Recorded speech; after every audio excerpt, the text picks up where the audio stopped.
which is a national power, is tough. But I think they've rebounded. I think they learned a lot about themselves at that game, and I think they've responded well the last 2 weeks. The Raiders really put it to the Cyclones last year, but a lot of things have changed since last year's game. Yeah, a lot of different players, a lot of things have changed. But that game last year, that sent a message across the whole Central State 8 that Quincy Notre Dame is here to stay, and they are going to be a force to reckon with. They have a great program tradition over there in Quincy. Jack Cornell, he's a former NFL player, is a great head coach, well-loved around the area. They're going to bring it every week. They're going to be very sound. They're going to be very good. Cornell has done a great job with the Raiders program. They were 10-2 last season.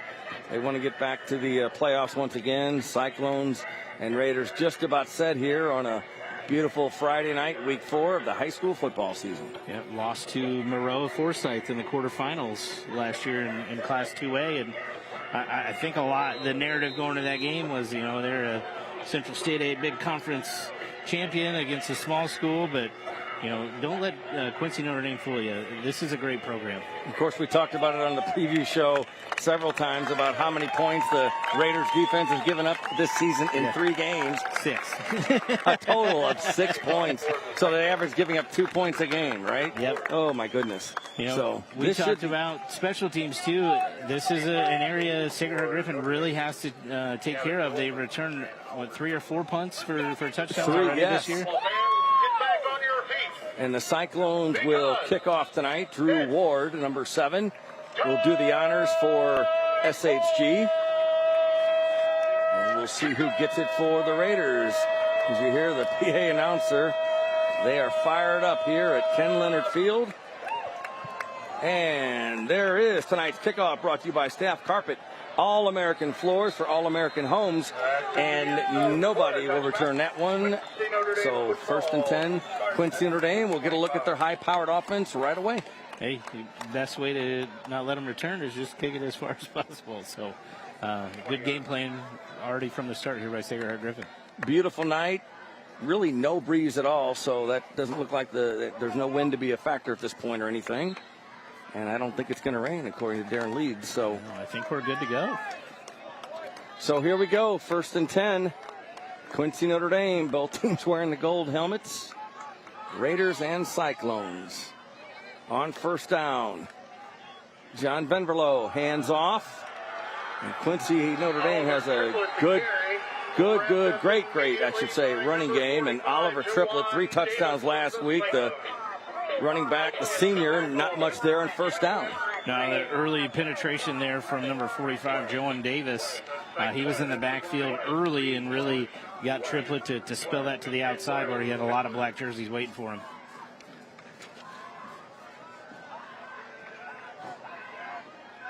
On 2nd down and 11 from the gun.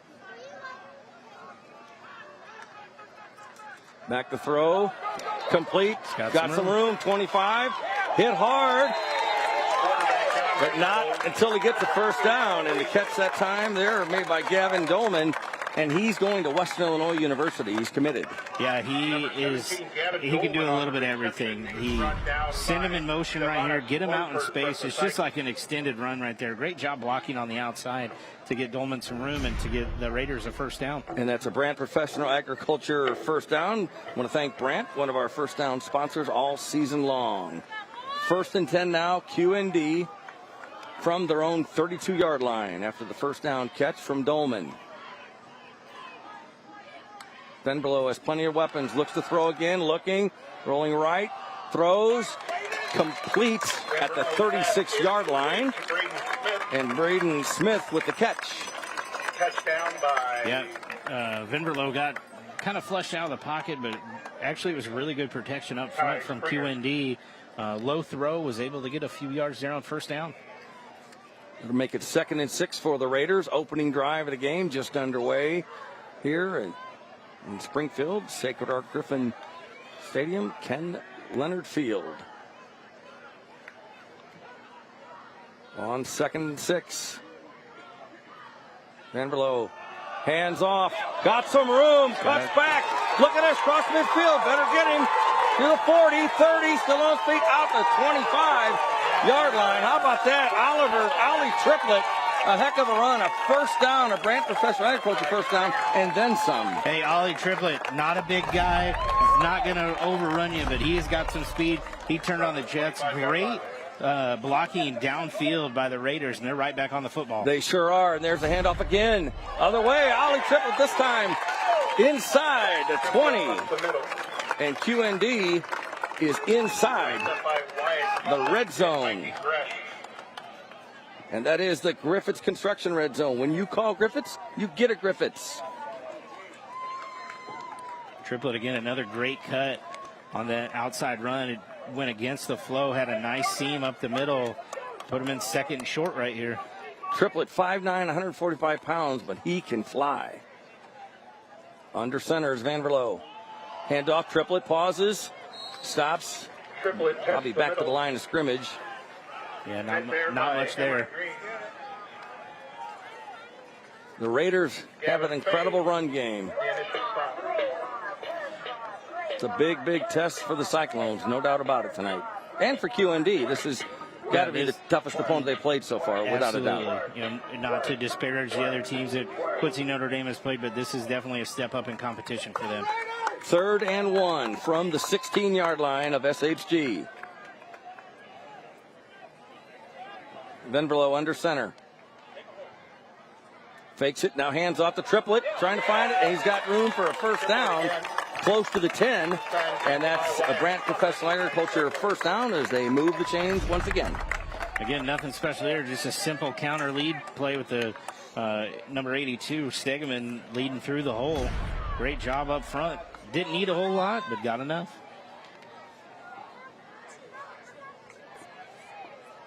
First and 10, Quincy Notre Dame. First possession of the game. Venverlo in the gun. He's got Triplett to his right. Looks to throw. Wide right, complete to Dolman. Still on his feet, out of bounds. Close to the 5. See where he went out. Good pickup that time. Yeah, and that's a long throw there for Venverlo. He's on that far hash outside to the numbers. With about 15 yards to there. Great job by Dolman just to get what he can get. And it was actually a really nice first down play. So it's on the 6-yard line, 2nd and 5 now for the Raiders. Good crowd on hand tonight for both teams.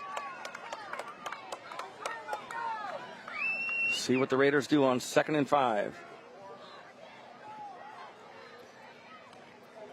Back to throw. Venverlo goes the end zone, got a man wide open, caught, touchdown. That's a Sepku touchdown. The catch by number 6, Braden Smith, 6-0 QND. Braden Smith came out of the slot position, came upfield, broke it towards the back pylon. Great move, great throw by Venverlo too. Put it right out there for him. Great opening drive here for QND. The Raiders will try to make it 7-0. They attempt the extra point. Rowan Stegeman, number 82. Good snap. Oh, that did not no get good. In. So 6-0 is the extra point. Attempt fails. We'll take a break. Back with more SEPCU Friday Night Showdown from Ken Leonard Field in just a minute.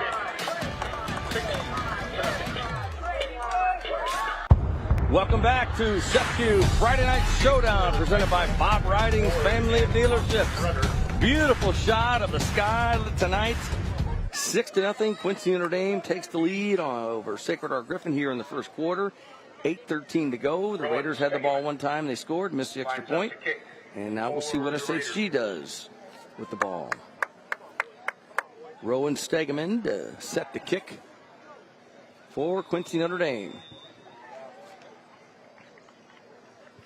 And there's a staff carpet kickoff. Chance to return it from the 15. 20, 25. So push back. Not a whole lot on that return. The return that time by Austin Cutter. Good special team play that time by the Raiders. So now we'll get a chance to see the Cyclones offense. It'll be interesting to see how they respond here. Dual threat quarterback Cam Brinkman has been on fire. He is their leading rusher. You got Drew Ward on the outside, who's an outstanding athlete, and then Mikey Gresh in the backfield has got some wheels. Cyclones have some weapons. On first down, there's the handoff. It's Notre Dame right there, stopping that one. Nothing doing that time to Mikey Gresh, the junior. By Oliver Triplett. 2nd and 10. No gain that time for the Cyclones. Yeah, really just got back to the line of scrimmage there. Brinkman, the junior quarterback, looks to throw. Does. Little hard to catch that one. Threw it a little wide. Intended receiver is Langford. Yeah, it looked like an RPO, as they call it, a run-pass option. And he dropped down sidearm to sling that one out there. It just got away from Lunford. 3rd and 10 for the Cyclones. They trail 6-0 here in the first quarter.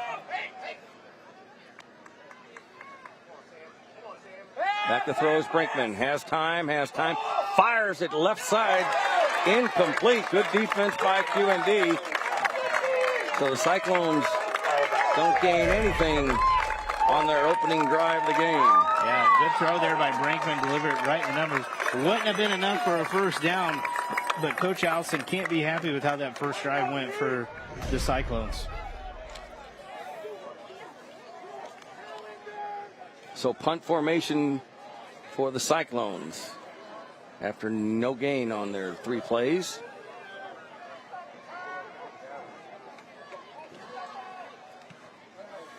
Pretty good punt. Fielded at the 33-yard line, and that's Dolman. He can run. He's returned to this year. Look at him go. He's got a lot of white jerseys. He's at the 30, looking to follow his blockers, and he's going to get in for another one, his 3rd of the season. That's a Sepkew touchdown. How about that? About 67 yards. Touchdown, Quincy Notre Dame. Unbelievable there by Dolman. Caught the ball, and he was very patient. Take a look at this replay. Got his eyes down, patient, made one cut right here, and then it was a sea of white jerseys in front of him. Good job by the Raiders as well to not get any flags, nothing. No hold, no block in the back. Very tough to do. Great job. Rowan Stegeman will try to connect on the extra point this time. Blocked no again. Good again, blocked. Blocked again. So 12-0. Joe Kepler. Only flaw so far is just for the block. a couple extra point misses. So right now we're going to send it down to Spencer Davis, who's with our title sponsor, Sepkew. Spencer? Thanks, guys. I'm standing by with Sefkew's Hannah Dakin. And Hannah, talk to me about what it means to be partnering with Friday Night Showdown again. Oh, it feels good. I did this a couple years ago, and I'm happy to be back. Talk to me a little bit about what's going on in the community. I know Sefkew loves to partner with the community. Yeah, so on October 9th, for the Springfield Chamber, we'll be having a booth over at the Shoes, Brews, and Biz that is hosted by Springfield Chamber. And then October 25th, I will actually myself be at Zooly Gooly at Henson Robinson Zoo. Awesome. And just being out here again, it's a beautiful day. Mm-hmm. Oh, yeah, it's perfect. Awesome. And Hannah, thank you so much for partnering with Friday Night Showdown again. And guys, back up to you. Thank you, Spencer, and thanks very much to Sepkew. We are title sponsor this season. 10th season, high school football. 10 23. Love it. Love it. As we were out here earlier, we've been to Ken Leonard Field quite a bit, and it's a great place to take in a football game. Boy, Back here, kind of behind the trees, it's awesome. It's not awesome if you're a Sacred Heart Griffin fan right now. Not though. right now, no. So Quincy Notre Dame will kick off. It's Colin Jennebacher. And there's a staff carpet kickoff. Chance for a return from the 15-yard line. Look at this, got a seam. He might go. Look at him go, Ward. Drew Ward. Oh, my God, flag on the play. Ward is going to go all the way for a Sepkew touchdown. But let's see if it's coming back or not, Adam. It's gonna be a block in the back or a hold. That's unfortunate because that flag came in way past when Drew Ward was running. So it was behind the play. Frustrating start here for the Cyclones. Wow. Talk about a chance to get momentum back, and we'll wait for the call, but there it is. Looks like 10 yards from this flag. holding. So we're at the 32. We're going to the 22. I didn't see the preliminary, but they both called the same number. We need a football. Here we go. In the return, we've got a hold. It's a 10-yard spot penalty. It'll be first down, Sacred Heart Griffin. 10-yard penalty. Holding on the cyclone. So the touchdown negated by the penalty. 1st and 10, Sacred Heart Griffin. So back in their own territory. Yeah, that's Spot of the foul. going to take spot it of the back to foul. about the 21, 22-yard line. Back to Yeah. the 22-yard line. 1st and 10. Cyclones offense. I was going to say before that, if you're Coach Cornell, you couldn't ask for a better start to a football game. You had a great opening drive, and then you return a punt. Now, I'm sure he was fired up about the kick return there, but still got a chance to make a statement. On 1st down, Brinkman keeps it himself. You see, he's a Cam Brinkman on good the runner. carry. Gets to the 32-yard line, and that is a Grant Professional Agriculture 1st down. That's what the Cyclones need. Absolutely. Cam Brinkman is their leading rusher going into tonight's game. I would expect him to carry the ball quite a bit if they want to get back in this football game. Brinkman, 6'1", 175-pound junior. We talked about it. Played well the last couple of weeks. On 1st down, hands off, nothing doing. In fact, a loss on the play there. Mikey Gresh, nothing doing for the junior.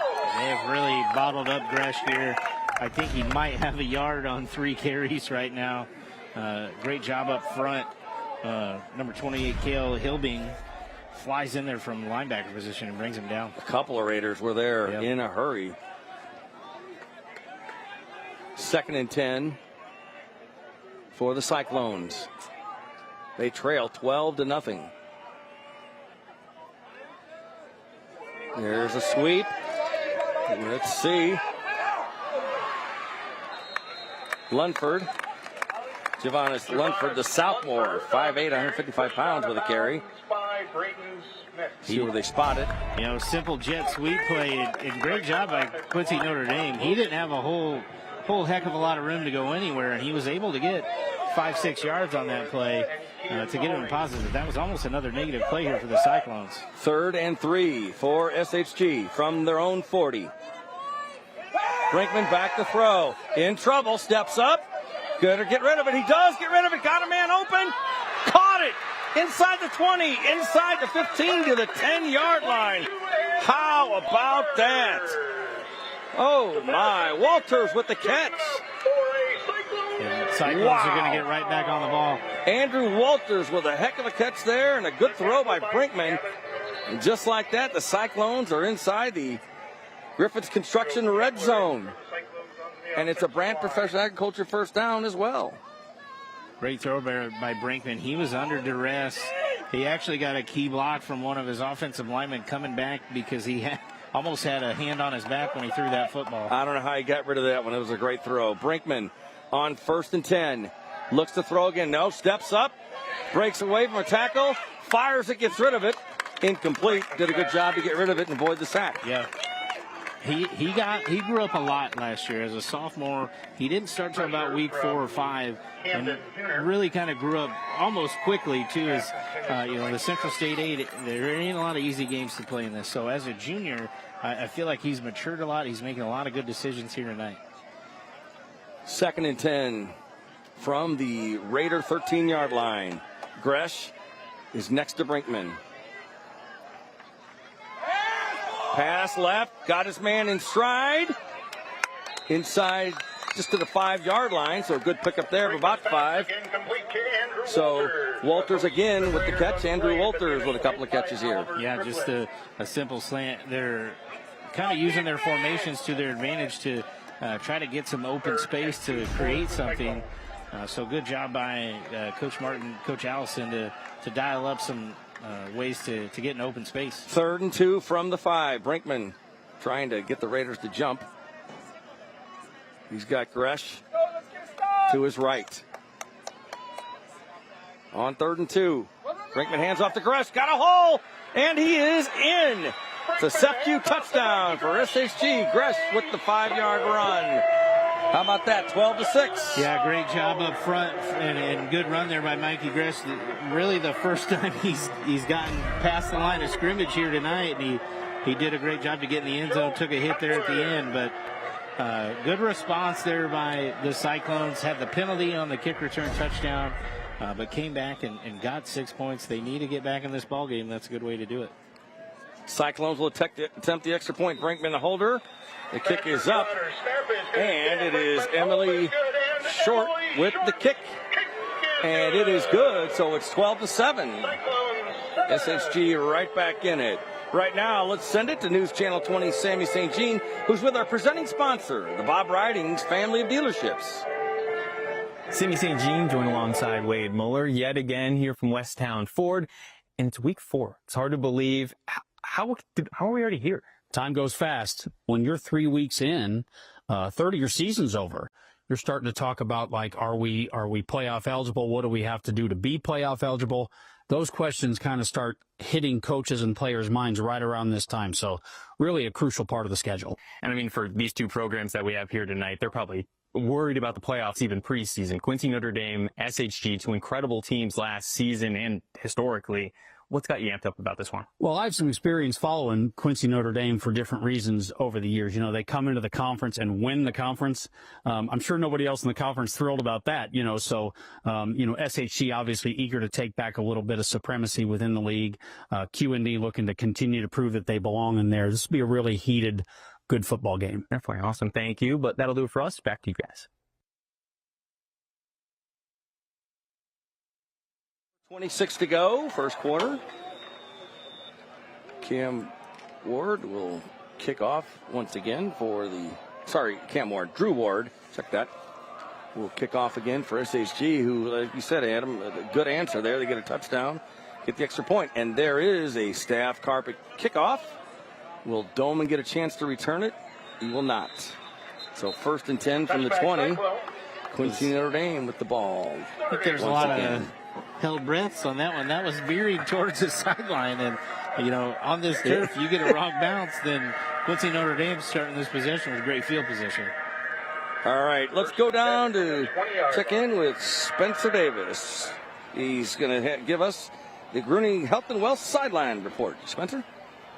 Hey, thanks, guys. And I caught up with Gavin Dolman before the game, and you may notice that QND has stickers on the back of their helmet. Again, a long-standing tradition throughout football to honor accomplishments by players throughout the year, both on and off the field. So for QND, these guys have stickers, not only for their GPA accomplishments on the field, but also for Player of the Week.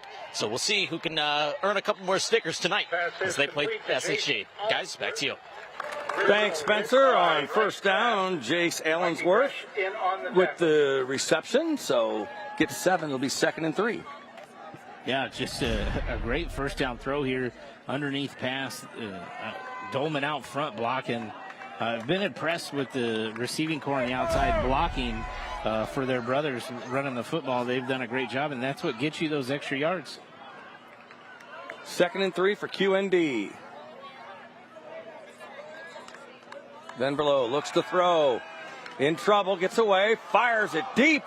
Oh, and I'm looking for a flag, and there it is.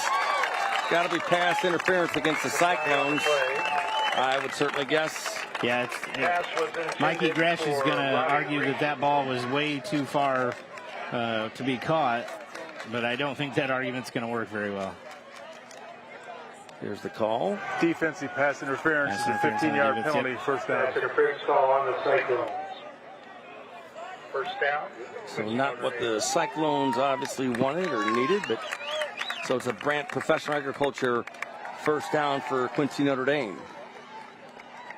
They don't need any help, do they, with their high-powered offense? Absolutely not. But they were doing...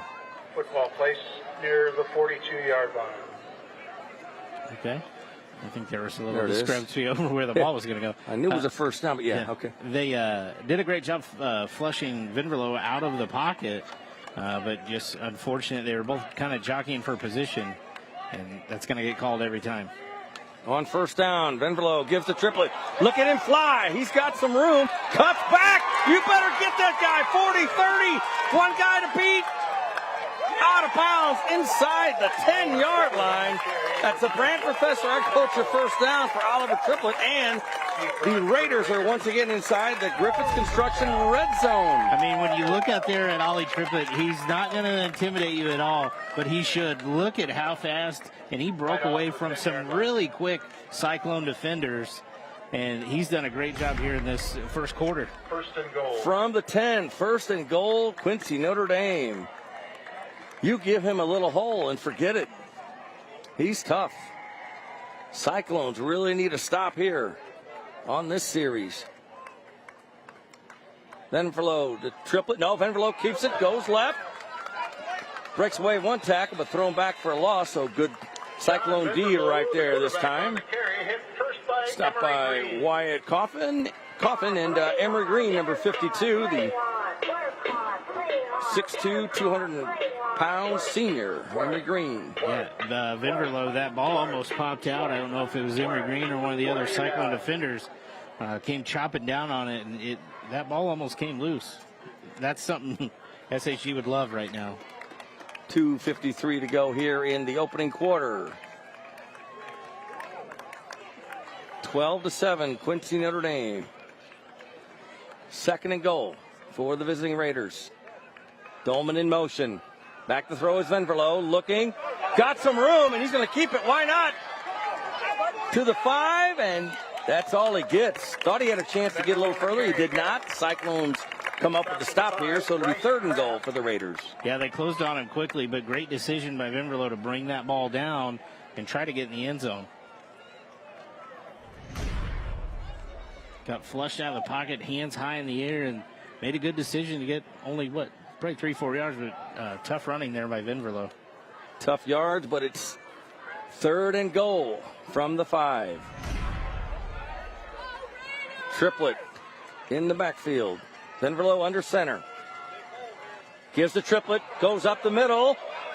Gets a couple, maybe to the 2. Yeah, he's going to be about 2 yards short. You going to go for it here? Or you going to kick a field goal? I would think you go for it. I think you got to go for it with the troubles they've already had here with extra points. I think you're going to see a little bit of a heavier backfield to get some lead blockers here for Triplett. So fourth and goal from the 2 for Quincy Notre Dame. Here we go. What do you say, Psych fans? We got everybody on their feet right here. Yeah, they've got some more.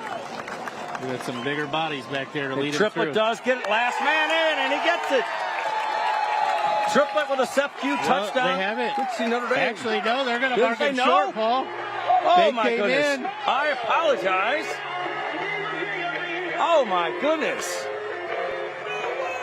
Oh, my. We had one official that I thought he was coming in with hands, but on the far side, on the SHG side, that official came in and was pointing at the ground. Let's see if we've got a replay. Obviously, the officials don't have one. Let's see. Here we go. Let's take a look. Oh, my. Great See if we can visual tell. right I thought here. he was in, and the official. Half-yard line. No, Whoa. that is Wow. close. It looks Ooh, like that is- if you're looking at Ollie Triplett's legs right here, if Right. you're looking at his lower body, I think it's in right there. Now, Oh, did the my. ball cross? I don't know. We don't have that vantage point, but boy, Yeah. Jack Cornell is not No, he is not happy about that. Take a look right there. That ball is in his right arm. What a stop. So I don't know if the ball crossed the plane of the end zone. What a huge play. Yeah, only 110 in the first quarter. We're in the first quarter, but that's a huge Yeah, play. that is a huge play. Huge. To put For more, both teams. Yeah, more pressure. Got a good player down on the field here.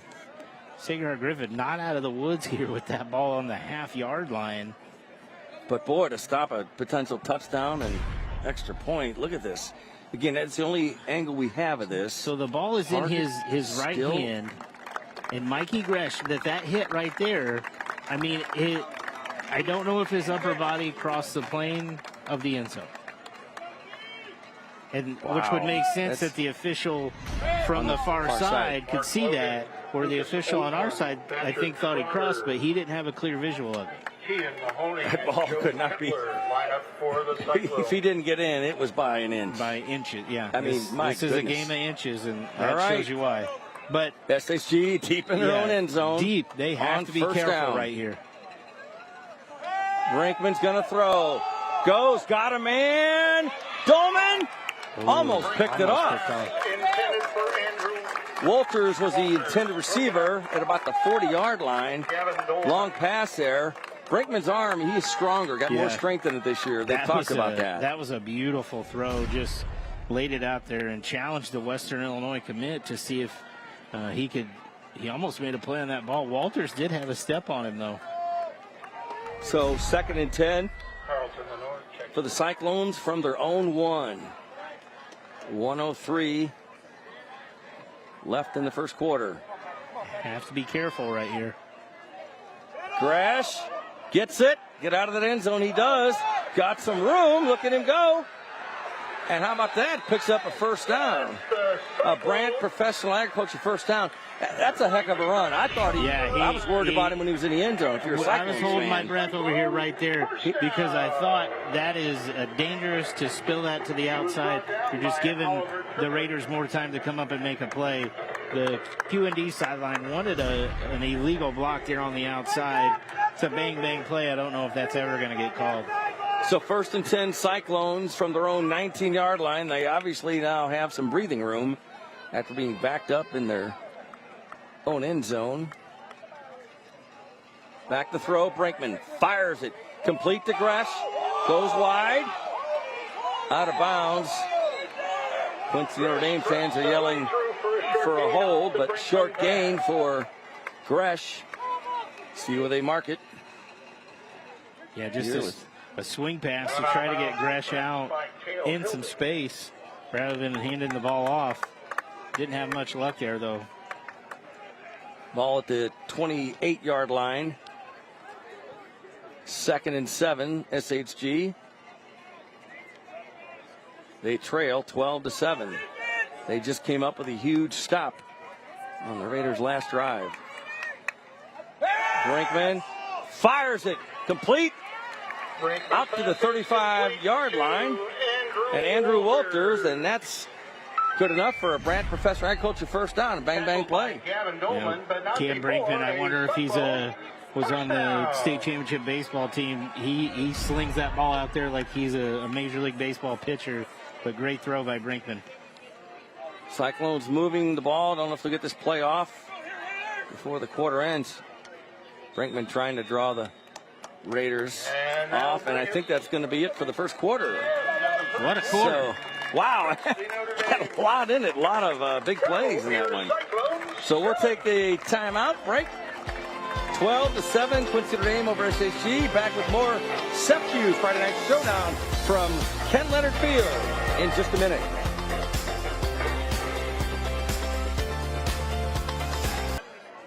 Welcome back to SEPQ Friday Night Showdown presented by Bob Riding's Family of Dealerships. We're ready to start the second quarter here in Springfield. Ken Leonard Field, it's SHG Stadium. 1st and 10, Cyclones. Little reverse here. Got some room to the 40, cuts back 45. Out of bounds at the 48-yard line, and a good pickup that time for the Cyclones. Giovannis Lunford, the sophomore. He's having a pretty good couple plays tonight. Yeah, just came out with a little razzle-dazzle to start our second quarter. Again, just trying to get athletes in the open field and see what can happen. 5'8", 155 pounds, and he's got speed. And that's a Brant Professional Agriculture first down for SHG. They trail 12-7. Brinkman looks to throw. Has time, fires it right side. Complete. Inside Raider territory to Andrew Walters. Called his name a lot tonight. Yeah, Walters seems to be Brinkman's number one choice there. Great route. Good job to go down and get that football. Walters, a junior. Brinkman had plenty of time and fires a strike. 2nd and 4 to give him 6 on that play. From the Raider 46-yard line. Brinkman, empty backfield. He's going to keep it. Cuts right. Cam Brinkman on the carry. Good coverage by the QND Raiders defense that time. Only got about a yard there, just a design run there for Brinkman, but they did a good job of spilling out to the outside.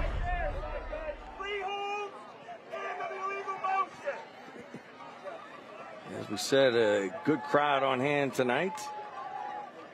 Very calm, clear sky, and fans are excited. I thought you were going to say calm, clear fans up here. They're fired up right now. Yes, they are. Still a lot of hurt feelings. Gresh on third down. Mikey Gresh Gets about be short. Gets a couple. He will be short. See if the Cyclones go for it here. What do you think, Adam, with that QND offense? Do you punt? Well, or do you go for fourth and a long one, I'd say. I'd be afraid to punt because that didn't go well last time. You're in plus territory right here. You're kind of in what I like to call no man's land. So I think you have to try and get this yard and see what happens. 4th and 1 for SHG. Brinkman gives to Gresh. Trying, fighting. Second effort. I think he's got enough. That? Yeah. I thought they had him stop, the Raiders, but Gresh, second effort. Yeah. And that's a Brant Professional Agriculture first down. You know, he got hit right here and held him up, but he just kept pumping those legs and was able to get about another yard to get a first down. So 1st and 10 SHG from the 41 of Quincy Notre Dame.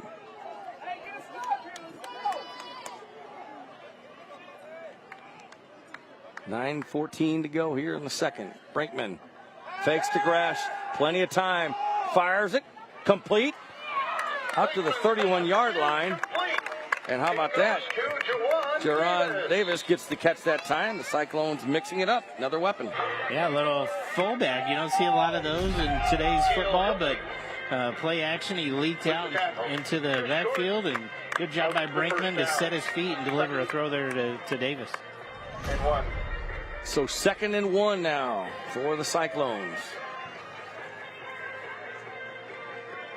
Quincy Notre Dame's missed 2 extra points tonight. Those certainly could be a factor. We'll see. Brinkman fakes it. Going to go up the middle. Cuts back. Plenty of room that time. And he has a Brant Professional Agriculture first down. A couple of QND players down. Hope they're okay. Yeah. I think they might have collided on that play. Yeah. Here's a replay. Take a look at the replay. Ollie Triplett was in here really fast, and as he went for that tackle, he whipped right into one of his defensive linemen. I hope they're both okay, both down right now. Being looked at by the staff. Adam, you had a score to pass along? Over the other big game in the CS State we're watching, Rochester is up 14-7 over Chatham-Glenwood. That was at the end of the first quarter. All right, right now we're going to check in with our friends over at the Capillary Career Center for the educator of the game. Thanks, guys. Standing by with CACC's Robert Farrell. And Robert, it's game day. We're talking about educator of the game as well. Absolutely. Always a great time here. Excited to be a part of this as always. At CACC, we are proud to provide career and tech ed to all of our area high schools, SHG included. So tonight, CACC is super proud to announce that Mr. Talkin is the educator of the game from the broadcasting department. Well, I can't think of a more apt last name for broadcasting than Talkin. Mr. Talkin, talk to me a little bit about what you're doing in the program.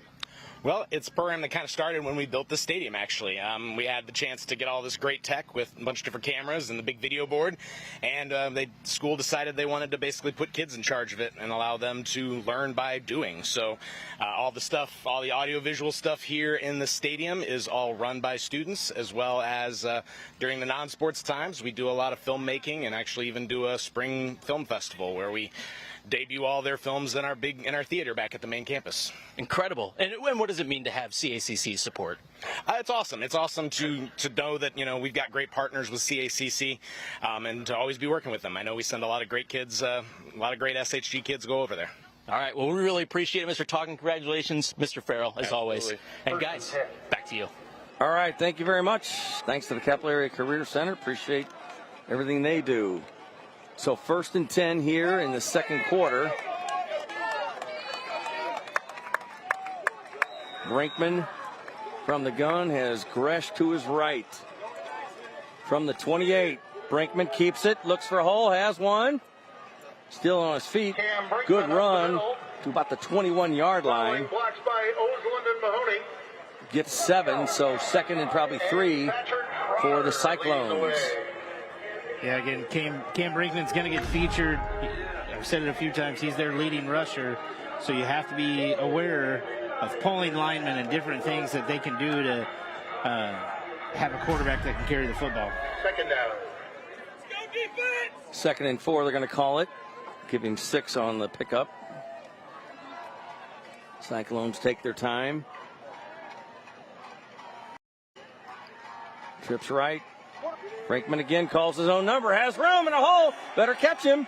Inside the 10 to the 8-yard line is Brinkman. And that is a Brant Professional Agriculture first down.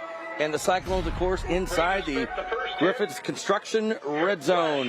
Just a simple read option play right there. His read number 44 from QND decided it was better for him to keep it, and he did the rest with his legs. He's an exceptional athlete. So first and goal, SHG.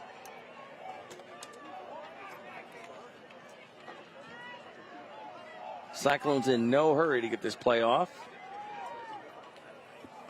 From the 8, Brinkman calls his own number again. A lot of black waits for his blockers. Cuts around. Not quite.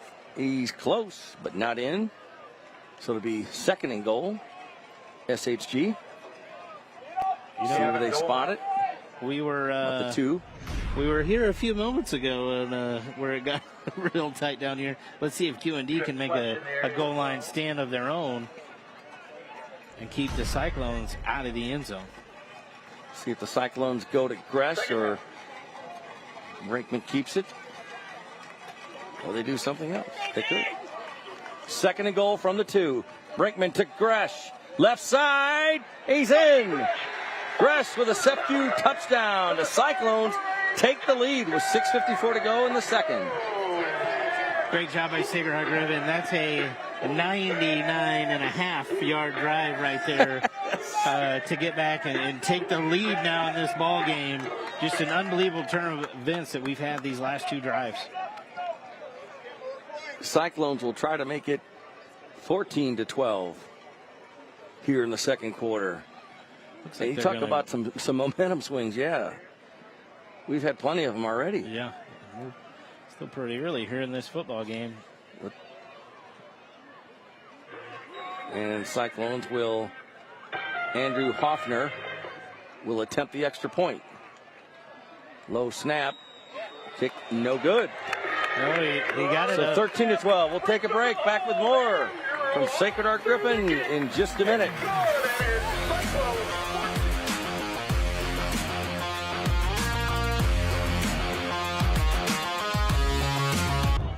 Welcome back to SEPQ Friday Night Showdown, presented by Bob Riding's family of dealerships. 6:53 to go in the second quarter. The Cyclones just scored a touchdown, and the extra point was good. I stand corrected. We thought that they missed it, but they got it. Cyclones lead Quincy Notre Dame 14-12. And if you're just tuning in, you've missed a heck of a first half so far. You really have. And we may be talking about that play at the goal line. Yeah. That happened a while ago for a while. Let's see how this game ends up. But that could loom large for the rest of the night here. Drew Ward with the staff carpet kickoff deep. And Dolman thought about it, but lets it go. So first and 10, Quincy Notre Dame from their own 20. So I've been impressed by SHG coming back, Adam, the way this game was really going the Raiders' way. Yeah. And you talked about it first, the coach's dream, the first series or 2. Coach Allison weathered the storm here with his Cyclones because it was going bad in a hurry. But give the Raiders credit. They have not been slowed down on offense yet tonight. Just came about, a millimeter short of taking a 21-7 lead into this football game. Or 18, I guess. Venverlo. From the gun, back to throw. Fires it to Dolman. Got some room. Hit hard. 3 Cyclones finally bring him down at the 26-yard line. Be second and 4. And right now we're going to send it down to the field to Spencer for the Gruning Health and Wealth Sideline Report. Spencer? Hey guys, and I'm just trying to keep an eye on Ollie Triplett over here on the sideline. He's got his helmet off, but he's starting to do some running around here on the sidelines. I'm not sure when he'll check in next, but he looks a little sore in his lower half, but he's still looking to try to get back into this game. But again, it's still pretty warm down here. You've seen some guys cramp up, maybe take some Charlie horse as well. But for now, that's all I've got. Back to you. All right. Thanks, Spencer. Great insight. Triplett, obviously a huge part of the Raiders offense. We talked about him in the preview show and everything, the broadcast so far tonight. So we'll see what happens. He comes back. He said the dreaded word of cramps. So if you're at home, you better be knocking on wood or something that we don't get out of there. But little future Cyclones taking in the game with some shaved ice, too. How about that? Jealous. That come in handy tonight. Penalty. We had a timeout called. Play clock was running down. Avoid the penalty. So Noah Benz, who might get a little more action here if Triplett is out. Benz is pretty darn good himself. Triplett and Benz are a great duo. He's kind of the thunder to Triplett's lightning, a little bit bigger of a running back, but has had a great year so far. Yeah, another score to pass along. Yeah, the other two I found were Sangamo Conference matchups. Olympia was down 14-6 to Athens, and then Williamsville was way up on Pittsfield. I believe it was 43-14. Right now it's time for the Smart Local 218 Fan Cam. And there are some smiles. Smart Local 218 Fan Cam. Get a look at the crowd. Quincy Notre Dame brought a good crowd tonight. Cyclones are... Look at the students. Love it. Yep. Love it. There's a shot. All right. Cyclone fans. Look at that student section. They're excited. All right. Back to action. SHG. Emery Green. There's some blocking there. First carry there by Benz, and Coffin was in the backfield to bring him down pretty quickly. Benz 5'8", 180-pound junior. .512 to go in the second. Triplett has not returned to the game.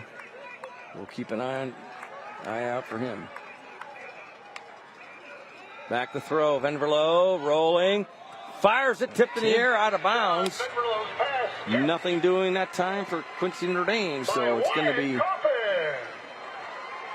4th and 4 for the Raiders. Great job defensive in the backfield. Had a little bit of a lane, but Wyatt Coffin got his big mid up there and batted that one out towards the sideline. This is the first real stop that Sacred Heart Griffins had here tonight.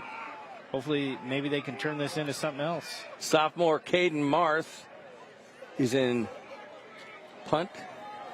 Will be the punter for Quincy Notre Dame, unless they try a fake, which I wouldn't think they would. Pretty good punt. Very good. Fair catch called for 35. Fair catch is made by the Cyclones. So number 19, Austin Rudder. So the Cyclones take over 1st and 10 from their own 35-yard line. If I am Coach Allison, I'm going to ask Mr. Rudder here.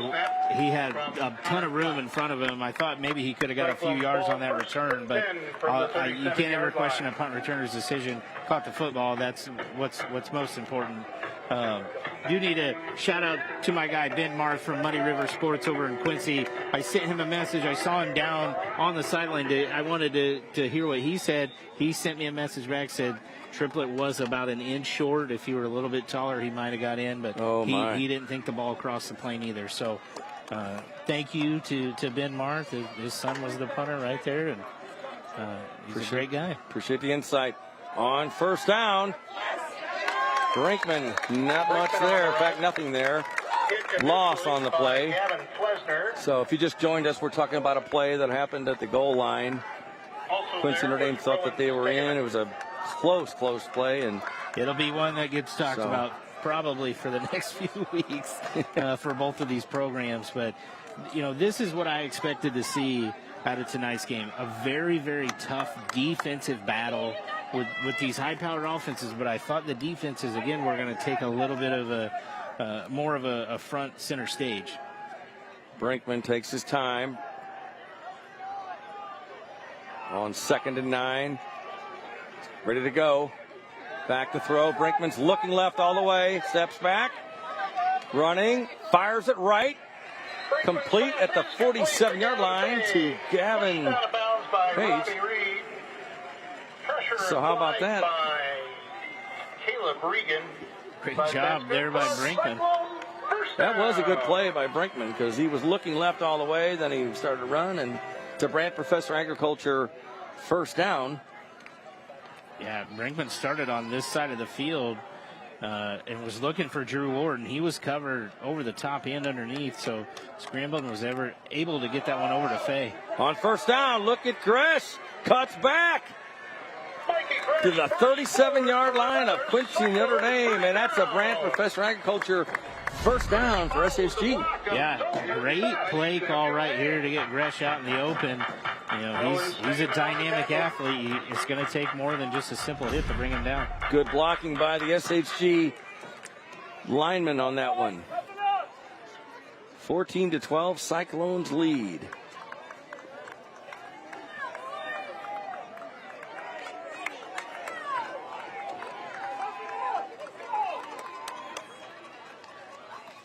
On the play clock. Pitches it to Gresh. Looking for blockers, waiting. Finds a few and close to the 30-yard line. Pickup of 6, maybe 7. He's second and short. Yeah, tough run there by Gresh. Fought off 3-4 tacklers before he was able to be brought down. But Gresh was limping a little bit after that play. We'll keep an eye on him. He's playing a lot of both ways here tonight. I wonder if that will become a factor as this game wears on. Number 45, Jawan Davis, in now. Davis gets the carry. Big guy. Breaks the tackle. Close to the 25-yard line. And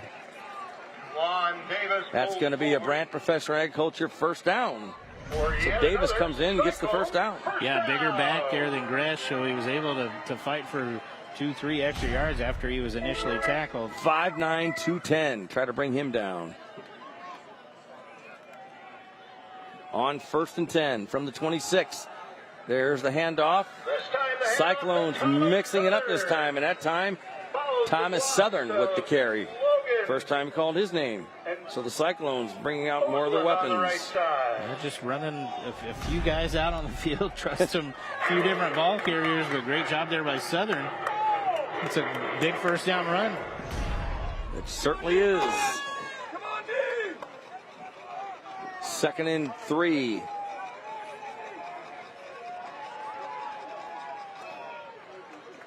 High snap. Brinkman going to keep it. Looks to throw. Looks left. Running. Running. Room. He does have room. He's going to keep it. 10, 5. Is he in or not? Let's see. Touchdown. There it is. SEFQ touchdown for Cam Brinkman. 19 yards. How about that? You know, it was a rollout to the right side of the field. Take a look at the replay. Everybody was pretty well covered, and he had some pressure, so he brought it down. No one on this far side of the field. He makes one move. Dolman tried to bring him down before he got in the end zone. Good stretch there by Brinkman to get in. So 20-12. Cyclones will try to make it 21-12. Gavin Hayes to attempt the extra point. A lot of leg on that one up, and it is good. So 21-12. Sacred Heart Griffin adds to its lead against Quincy Notre Dame. 21 unanswered points here by Sacred Heart Griffin. This has been a game of runs. It's almost like a big time basketball game. You know QND is going to respond. They need to take a deep breath and almost forget about what that touchdown that didn't happen. It looks like triplets moving around. He's grabbed his helmet. I think that will breathe some life into that Raider offense, but you know, put everything else behind you and move forward, I think will be the best bet for them. So 1:48 to go here in the second quarter. Second quarter, Ken Leonard Fields, SHG Cyclone Stadium. We talked about it, both teams, powerful offenses, and, you know, think about the Quincy Notre Dame giving up 6 points is all for the season. They've given up 21 here tonight in the first half. Yeah, that was a key to the game that I thought the defense was going to have to step up, especially for Quincy Notre Dame. They had not seen an offense that has the firepower that Sacred Heart Griffin does. So with 1:48 to go here, the Cyclones will kick off. Dolman is back deep. Jace Allensworth also back deep for the Raiders. See if they get a chance to return the kick from Ward. What a swing of momentum and events. And there is a staff carpet kickoff. I don't think that one's getting in. Nope. We're going to see a return. Dolman from the 5. He already returned one tonight. Oh, boy, you better get him. He cuts back. Good return for Dolman. Still on his feet. Look at him. Out to close to midfield. What? I didn't know if anybody being him down. What a return by Gavin Dolman. He's an exceptional athlete. The Leathernecks are going to be happy to get him into their program. Take a look right here. Just, again, patience. Lets his guys set up, and then he turned it into extra gear, got upfield, and given his offense a very, very good starting field position. 6'4", 205 pounds, wide receiver, special teams. Heck of a player. So 1st and 10, Raiders at the 48, and that's what they needed. Good field position. They trail by 9, and we've got timeout there by Sacred Heart Griffin. I think Coach McMahon was missing somebody, and he is not happy about it. Timeout, SHG. And we're heading into a Woods Basement Systems timeout. Thanks to Woods Basement Systems. SHG leads here 21-12. Central State 8. Your home is where you feel happy, safe, and secure. With foundation problems, worrying is natural. Fixing it is crucial. Call Woods, the all things basement-y experts, and fix it forever. And 21-12. Sacred Heart Griffin, we're in a Woods Basement Systems timeout. Cyclones wanted to talk about it, make sure they have the right personnel out on the field. So, good field position for the Raiders. And you know they want to get in that end zone before the second quarter ends here. Yeah, if they can score here at halftime. Before halftime, I think that'll settle everybody down. They're not out of this football game by any means.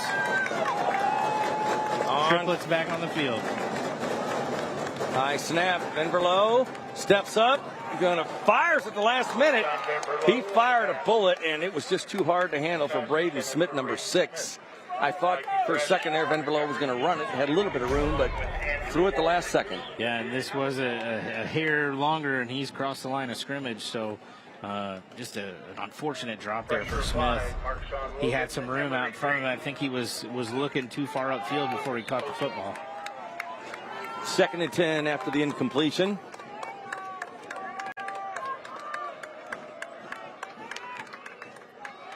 Venverlo back to throw. Steps. He's going to throw. Look out. Got a man behind him. He beats him. Hanging on. Venverlo brought down about the 47-yard line of SHG. So good pickup that time for the Raiders. Some tough earned yards there, Adam. Yeah, absolutely. Lunford over here as well.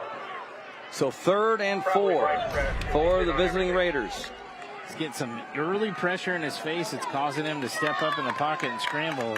Let's see if they can give him some time to find somebody downfield. See if they go to triplet or not. Nope, not yet. They're going to go deep. They do. Got a man.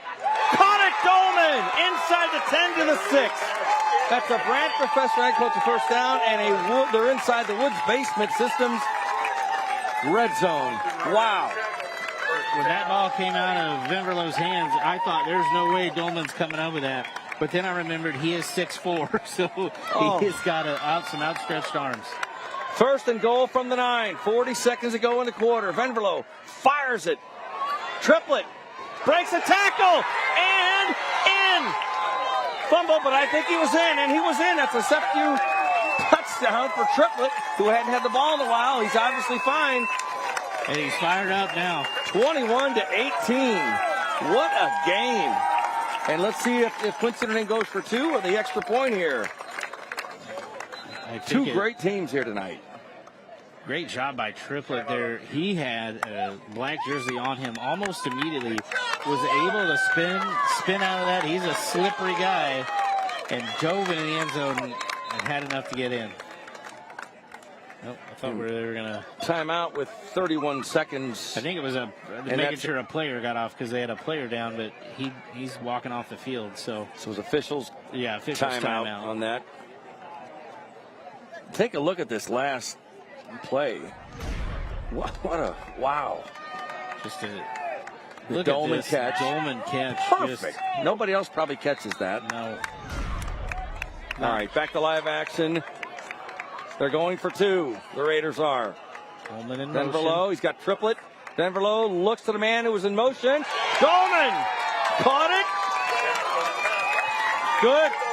Conversion is good. 21-20 SHG. The Raiders cut into the lead. It's a 1-point ball game. That's just what the doctor ordered for these Raider fans. It's not like they were deflated, but momentum was definitely not on this side. I think they were just more still focusing on that non-touchdown call early in the first quarter. But great response. You know, we're pretty much playing an even ball game right here. Boy, we sure are. Two really good teams. Yeah. Now with 31 seconds left, Quincy Notre Dame still has to take care of business. We know how quick that SHG offense can strike. Thanks for your true professionalism. What a game. It's just not quite through one half yet. If you're a fan, this is incredible. Great to watch. Wow. Just big plays, great offense. Top-notch high school football. Yes. Is the best. Yes. I mean, it's the best. Two well-coached teams. You know, if you listen to any former NFL player, professional player, they always go back to there's nothing quite like playing high school football. To be around your buddies, you know, you ride the bus to the games, you're around each other all day. It's something special. I'm so blessed that we get to bring it to you live here on TV as well. And thanks to everybody on the SEFQ Friday Night Showdown crew. They do a great job. Thank you. So QND will kick off to the Cyclones here. Colin Jenenbacher, that's the staff carpet kickoff. Fielded on the run is Ward. Got it. Out to the 39-yard line. Thought there might be a late hit there, but nope. So 27 seconds to go, and let's see if the Cyclones just play conservative here, or they try to do something tricky, Adam. And yeah, we'll see. They've got 2 timeouts left. The Cyclones do. Quincy Notre Dame has a couple, but 21-20. You never know if they can get close, maybe attempt a field goal. We've seen 3 or 4 different kickers for the Cyclones here tonight, so who knows where maybe the depth is for them. Kicking by committee. All right, 27 seconds, 1st and 10, Cyclones. Ball on their own 34-yard line. Brinkman has Gresh. Brinkman in trouble. Screen pass to Gresh. He's got some at room. The 40, 45. Down at the 47-yard line. See if the Cyclones call time or try to. That's a Brant professional agriculture first down. Clock stops. So no need to call move. Yeah. Timeout by the Cyclones. The Cyclones do go ahead and call a timeout. Brinkman did a great job getting rid of that the last second, and Gresh just waiting for his blockers, and good pickup there. Now you're at your own 47. 19 seconds, you still have a timeout. And it's a lifetime. And that's a Woods Basement Systems timeout on the field. The great thing is we got another half of football. Yes. Wow, this is something. It is. We've had a lot of great games so far this year on Friday Night Showdown. I don't think that's going to stop with the schedule we've got left, but hard to imagine. We're in week 4. We're on the downward slide here of high school football. It's a sprint, not a marathon. Yes, it is. All right. 1st and 10 from their own 48. SHG. It's getting loud. Brinkman back to throw. Fires it. Complete and stayed in bounds. He is in bounds. Professional Agriculture first down. The reception, Alex Barton, number 6, the junior. Alex Barton on the catch. So they fans are yelling Quincy Notre Dame, and the Cyclones spike at the stop the clock. Yeah. Clock stops until the change are set on a first down, where it's not the NFL or even college now. Used to go off that rule. They don't anymore. So your SHG 1st and 10 from the Raider 33. You try maybe a 10-yard pass here, 15 yards, maybe try a field goal. Let's see. Cam Brinkman's got to have that clock in his head. And play's blown dead. False start. Penalty on the Cyclones. You've got 9.7 seconds to go. Repeat second down. So that changes things. Now they're on the Raider 38-yard line, 2nd and 15, but clock might be your biggest enemy. Cyclones still have a timeout. Yeah. And 10, 15 yards here. Trying to get the clock reset set up. here. 21-20 if you just joined us. SHG over QND. 2nd and 15. Brinkman has time, steps up. He's got to have a clock in his He's head. still looking to throw. Time is winding down. Going to the end zone. Incomplete at the 2-yard line. And the half, I believe, has come to an end. It says, 0.9. No, the half is not going to come to an end. We've got an injured Cyclone. Brinkman broke that time. Why not? On 2nd and long. Incomplete, so the clock stops. So it'll be 3rd down. One more time, boys. And maybe you do the Hail Mary again. I think you have Hail Mary to, this time, you know. Or do you take a knee? No, they're going to take a timeout and talk about it. Cyclones take a timeout. That's a Woods Basement Systems timeout on the field. So does that indicate to you, Adam, you're taking a timeout, you're going to maybe try something here? Otherwise, you just would have taken the knee, right? So yeah, we're going to watch the replay of that last pass from Brinkman. He did a great job of keeping an internal clock. Going to that side of the field, there is no scoreboard. So he got it down there. Drew Ward just couldn't hang on. That was a tough. Had his hands on it, man. Came down hard right on his backside. I'm sure that took the wind out of him. But honestly, he doesn't catch it. Now you have a chance at another play. If he catches that football, we're going to halftime. Yeah. So less than a second to go in the first half. 21-20 SHG.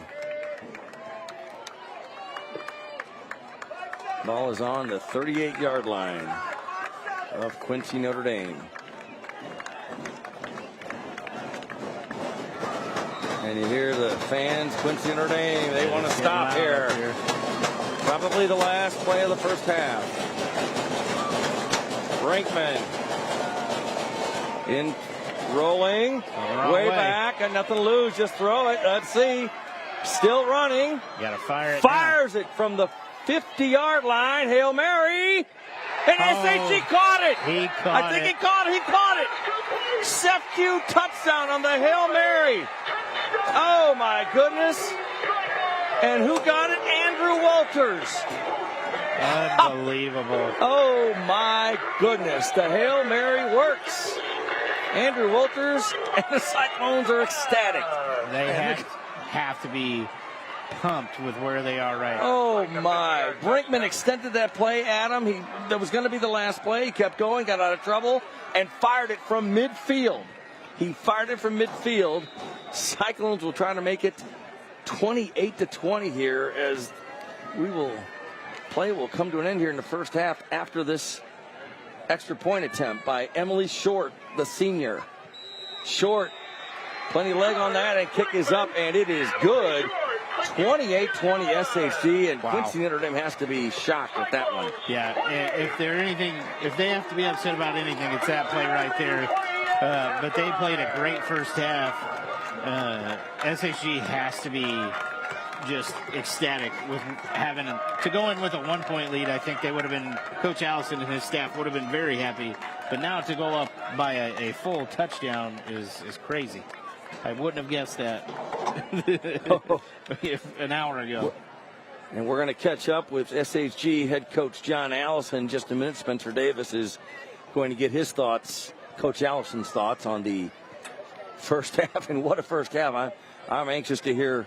Yeah. Really curious what Coach Allison will have to say, especially after that last touchdown pass. And let's go down to Spencer.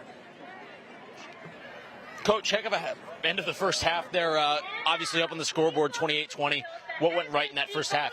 Well, it was definitely unscripted. I mean, there was not much normal about that first half, from punt returns to a goal line stand, obviously the Hail Mary to end the half. So it's definitely not expected, but when you get two teams like this to get together, you just got to keep playing and wait for our chances. And we made some plays finally in the late second half, late the first half. Any changes coming up in the second? Definitely. We've got some changes coming up on defense for sure, and then we've got to correct our kicking game. They got the ball at midfield that led to that last touchdown, and they got a punt return. That can't happen. All right, thanks, Coach. Thanks a lot. Best of luck. Guys, back up to you. All right, thank you, Spencer. Wow, what a first half. And the Sangamon County Department of Public Health halftime report is coming up next. Stay tuned. Wow, look at this.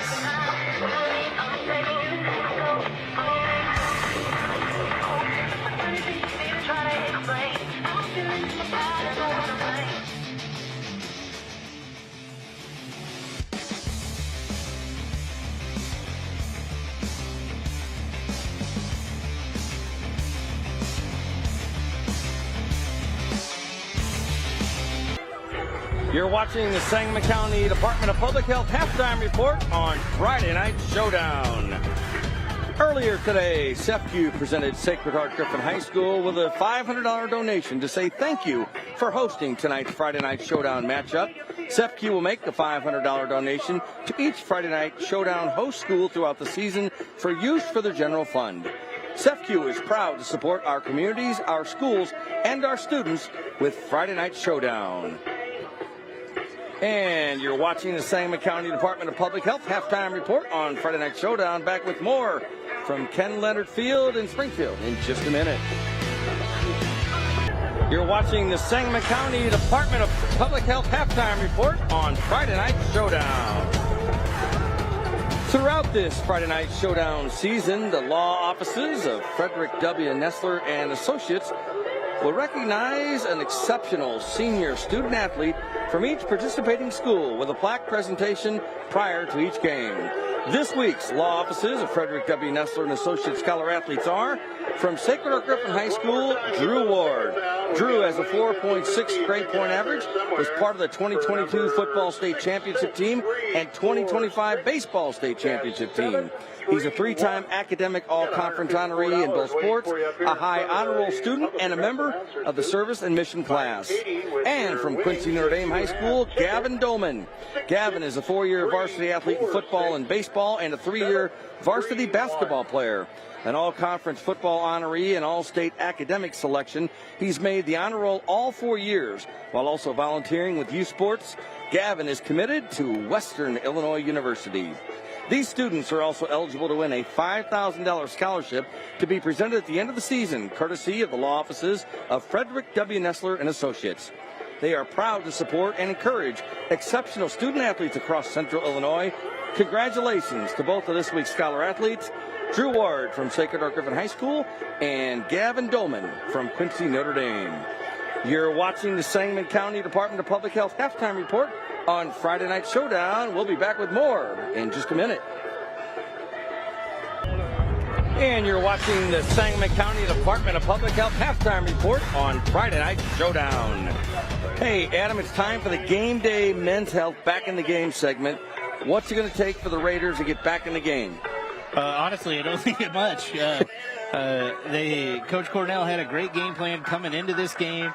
It was executed almost perfectly. We're, inches, maybe not even a full inch away from talking about this game being tied up. So I don't think there's much QND needs to do. I think having Ollie Triplett in the game, it's good on the field offensively, is going to be a big key for them. If he can stay on the field, he got a little dinged up in the first half, but I think Triplett will will make this offense go and get them back in this football game. I agree. Like you said, it won't take much for them to get back in it. They're really in the game, and that Hail Mary just made it an 8-point difference here at halftime. We've got 2 more quarters to go, which is great if you love high school football, and we do, and we know everybody else does too. So I think we're going to check in with Spencer Davis from ABC News Channel 20, our sideline reporter tonight. And let's do that right now. Spencer, take it away.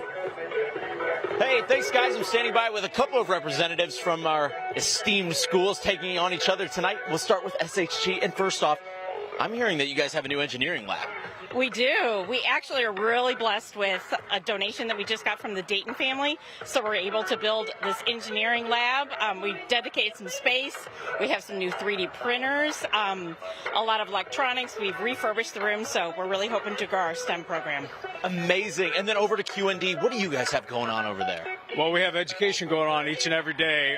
They're engineering 50-yard plays at the end of the half, and we're going to try to engineer a better defense from that corner of the field. We have a lot of great things going on, and one of the biggest things, the House Initiative, we continue to be very happy with it. It's paying dividends, bringing our kids closer. They were close to begin with.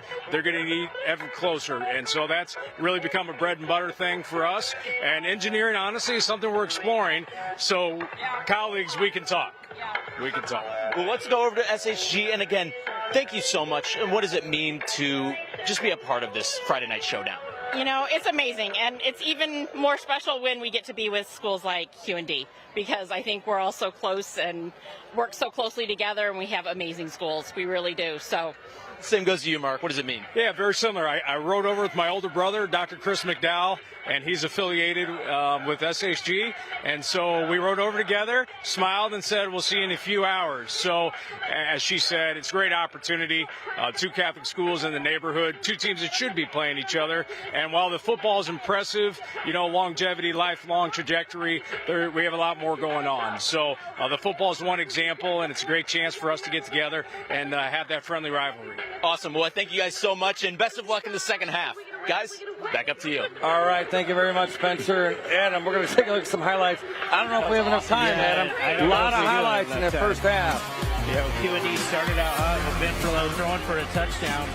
And then Cam Brinkman, he kind of did a little bit of everything in this first half to bring him back. But did this incredible throw to Gavin Dolman.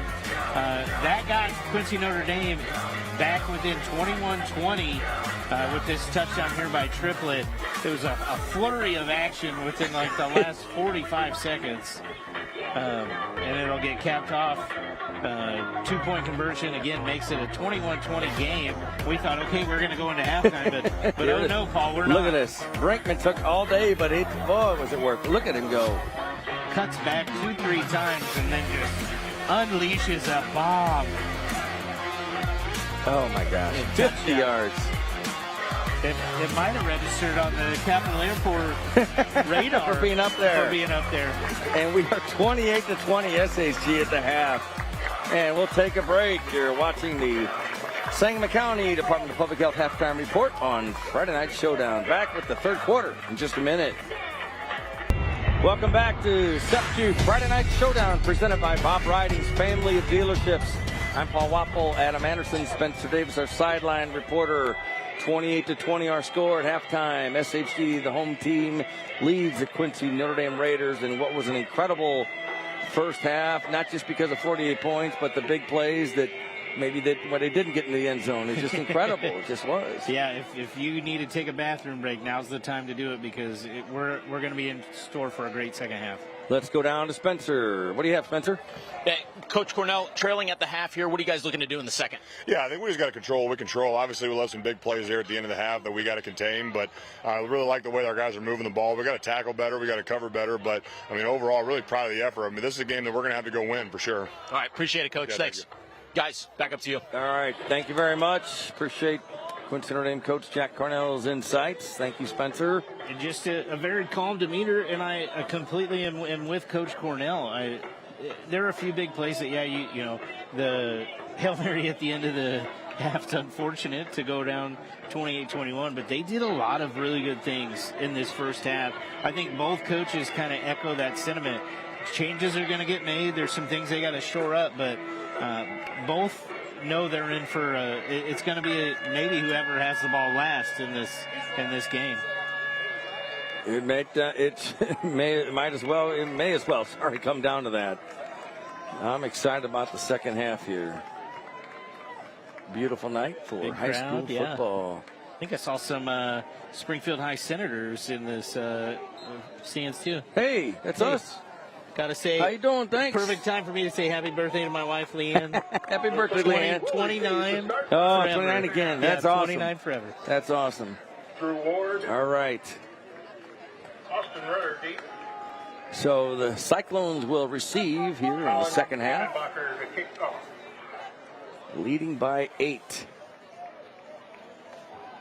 This is a big first drive, and don't mean to be cliche about it, but if they can have a 2-score lead, that would be huge. And there's a staff carpet kickoff. Fielded cleanly at the 15. Got some room there. Good return for the Cyclones to the 38-yard line, and returned by Austin Rudder, the junior. So Cyclones pretty good field position to start third quarter. Yeah, and again, let's see what kind of adjustments Coach Allison makes on the offensive side and what Coach Cornell has adjusted here on the defense side. It's a chess match here to see what's going on. Mahoney, Kepler, Indeed it is. Trotter, Oakland, and Logan on the line for the Cyclones. Brinkman, empty backfield. Rolling. It looks like he's going to keep it, trying to find some room. Rough sledding there, maybe back to the line of scrimmage. Tackled by number 77, Caleb. Right now, we're going around to Spencer Davis for the second half Brant Professional Agriculture field conditions. Spencer? Hey guys, and again, we couldn't have asked for better weather today. I don't have one of Darren Leeds' handy-dandy weather thermometers, pocket weather, I don't know. Anyway, it's about 74 degrees out here. It's perfect for football. There's a slight breeze. The flag's blowing just a little bit, but it's going to be perfect. The field's looking great. But for now, it should be a great second half of football. Back to you. All right, thank you, Spencer. I'm not qualified to have one of those things that Darren Leeds has, I'll tell you that. All right, on second down and 10, Brinkman on the right side. Gresh, he caught it, was out of bounds. Heck of an effort there, but incomplete.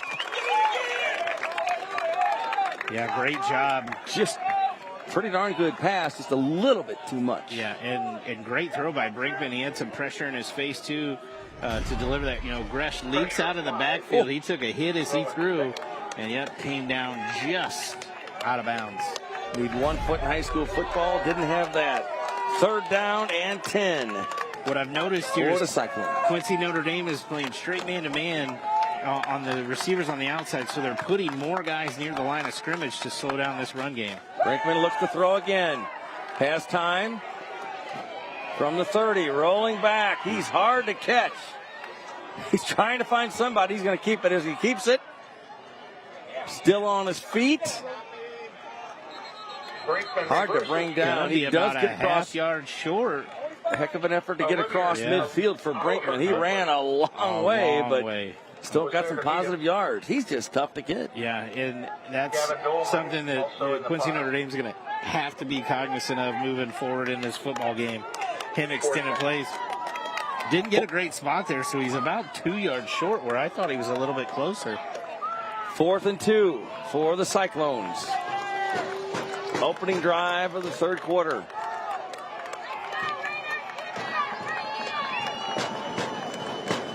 Gresh is next to Brinkman.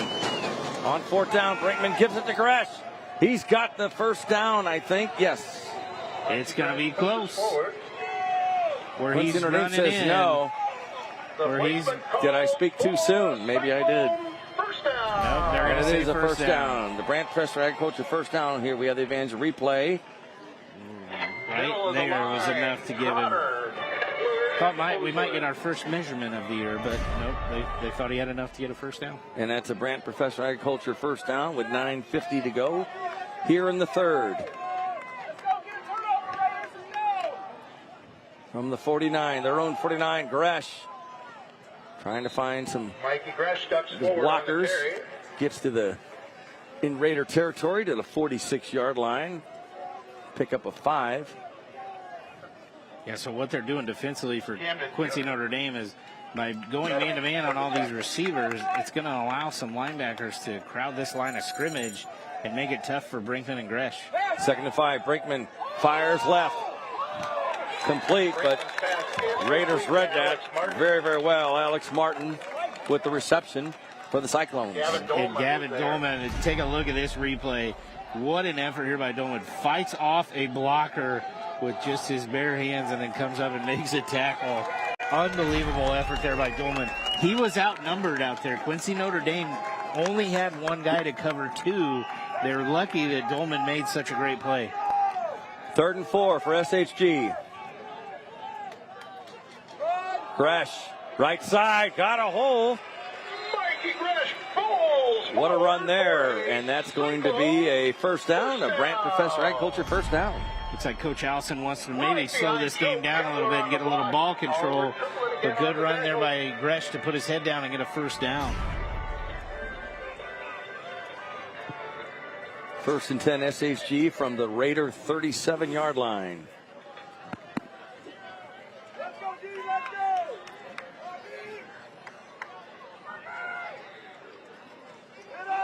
Gresh again.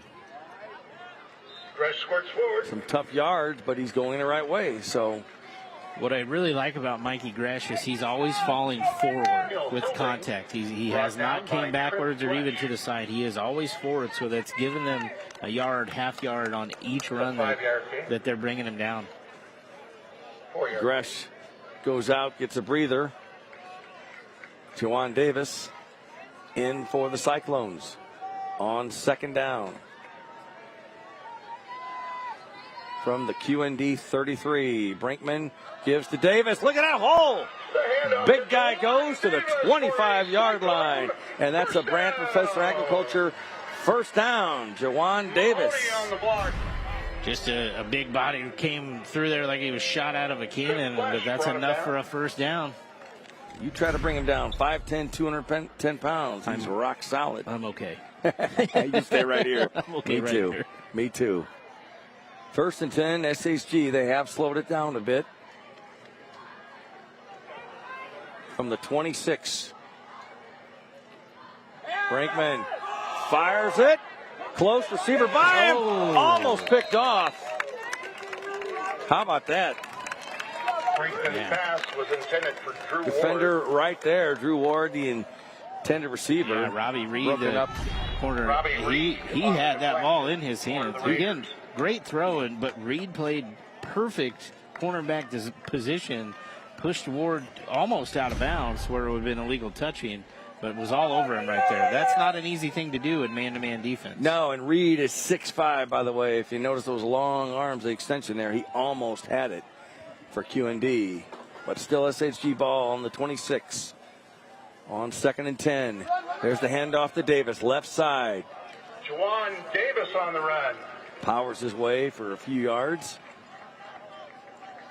And yeah, the Cyclones are controlling the tempo of this one. They, like you said, definitely slowing it down control. a little bit. And again, it's going to help your defense keep the ball away from this Raider offense that they have had trouble with defensively as well. 3rd and 7 for the Cyclones. They got the ball to start the 3rd quarter.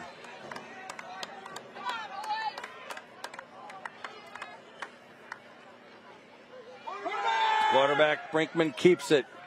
Good fake to Davis there. It's going to be about 2 yards short again. So 4th, and looks like it'll be 2. Good fake that time by Brinkman. Yep, had enough room there up the middle. Gresh is back in the ball game here on a huge 4th down to start the 3rd quarter. They're going to call it 4th and 4. Plenty of time on the play clock. Ball on the 20 of QND. Got 2 extra big bodies there in front of Gresh. Gresh back in. Doesn't get it. Brinkman keeps it in trouble. Trying to get away. Running out of time. And they got him. They finally caught him. And the Cyclones are stopped. Not easy to do, but they got Cam Brinkman. And they stopped the SHG drive. Coach Allison upset there. I think he saw something that Cam Brinkman might have missed, but I think they had a guy open on that play. Let's see if we can see it. We all thought run, and running backs came out, but he had heavy pressure in his face. Good job up front defensively to contain Cam Brinkman for one, and then to be able to bring him down. Huge stop for the Raiders. Trailing by 8, and if SHG goes in for another touchdown, and they were controlling the tempo with the clock.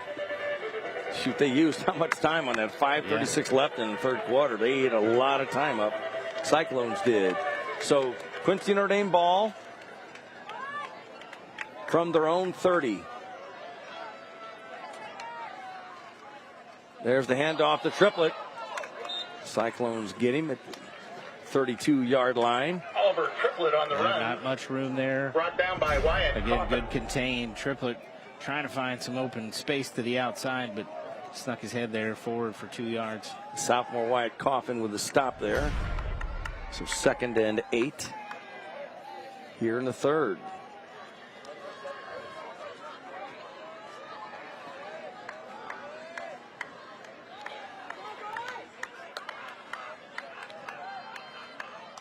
Then below, empty backfield, pitches it to Triplett, trying to find somebody right, left, comes back left and doesn't get anywhere. Cyclones stop it. Emery Green with a stop. Great job by Green here. He trails this play and doesn't give up. Brings down Triplett. Davis in the background or in the backfield too. Whatever adjustments Coach McMahon made at halftime, they're paying off here at this first drive. Green is tough. 3rd and 11 from their own 29. Keep an eye on number 17, Gavin Dolman. He's in the slot position here in this trips formation. Denverlow looks to throw, looking, scrambling. In trouble, Get rid of it. Gets away. Oh, and he's blocked down, sacked at the 15-yard line, thrown for a loss. And that is a big loss. How about that stop? Yeah, great job up front. Longer developing pass play. Some leakage right there. Again, Emery Green in the backfield to push Vinverlow out. And he fought one off. I thought maybe he'd sneak away, but brought down. Stop by Bryce Kraft, the senior. What a stop. 4th and a long way to go. Yep, they're putting Mark, their punter, in a precarious position right here with his feet on the goal line. 4th, and he has to get the I-72 for a first down on this one. All right. Good kick. Good kick is right. Oh, takes a Raider bounce, too. Wow, that's a heck of a punt. And the Raiders down it at the 38-yard line of SHG, so they get out of that hole, the Raiders do, after the good punt. 3:15 to go. Pretty fast third quarter so far. 28-20, Cyclones. Yeah. But great job there by Caden Mark to flip the field here on the Cyclones. He caught that ball with his feet on the goal line, delivered a punt actually over the heads of the returners. But let's see if SHG can have another long drive and potentially get some points and go up by 2 scores. 1st and 10 from the 37. Brinkman to Gresh. Gresh tripped up.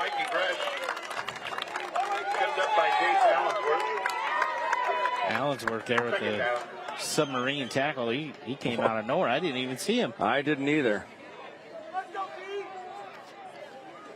Plays on both sides of the ball. It'll be interesting now as this game gets deeper into the second half. Who can stay on the field? A lot of guys playing both ways tonight. Brinkman, no. Raiders back-to-back defensive plays. Cale Hilbling, the junior, number 28 with the stop. Right in here. Threw all the way, had some early leakage there up front, and these Raiders are fired up. 3rd and 14 for the Cyclones.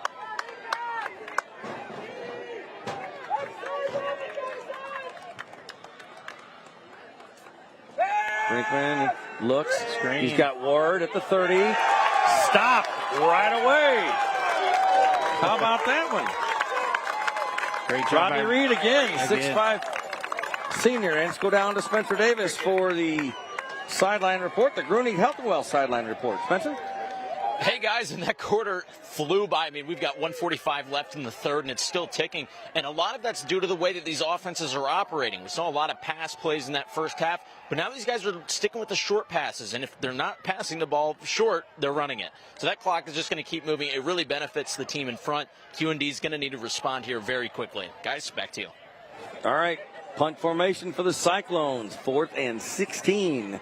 And I'm sure, Coach Allison, I think they only had 10 guys on the field. And I'm sure he's going to talk to him and let his punter know you cannot kick this anywhere near number 17. And let's send it down to the field for the. Actually, we're heading into a Woods Basement Systems timeout. That's where we are.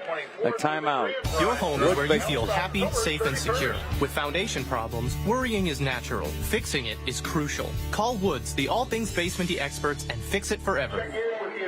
All right, thank you very much.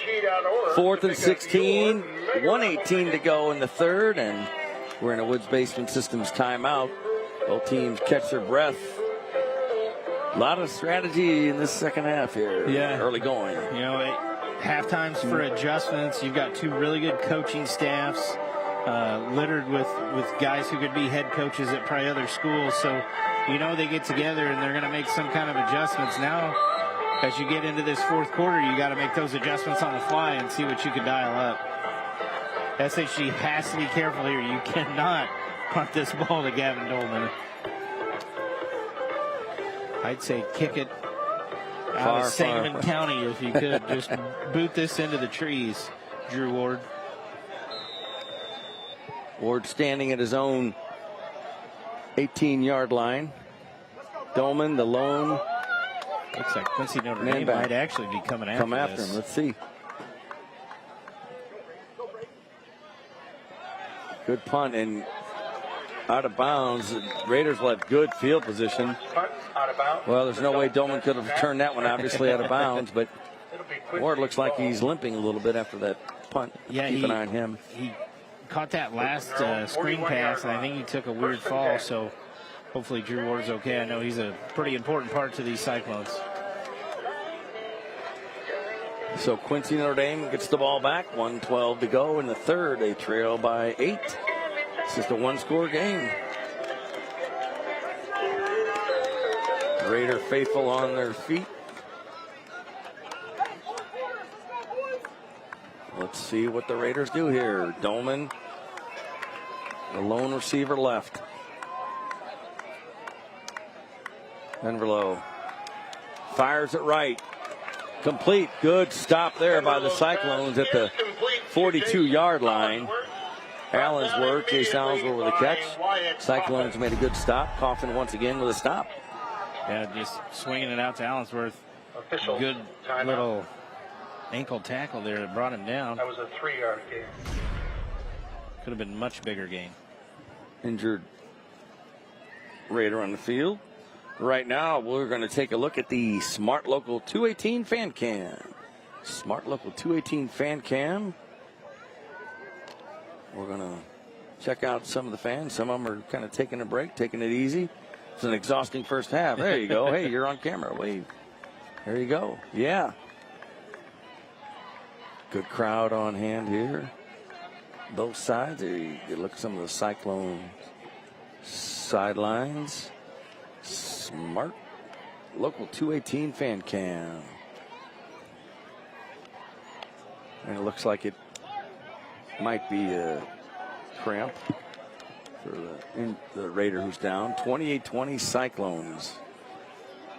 So back and forth here in the second half. If it's a cramp, I'd blame this squarely on the shoulders of Spencer Davis on the sideline. He brought up the word cramp. There he sure did. That's all right.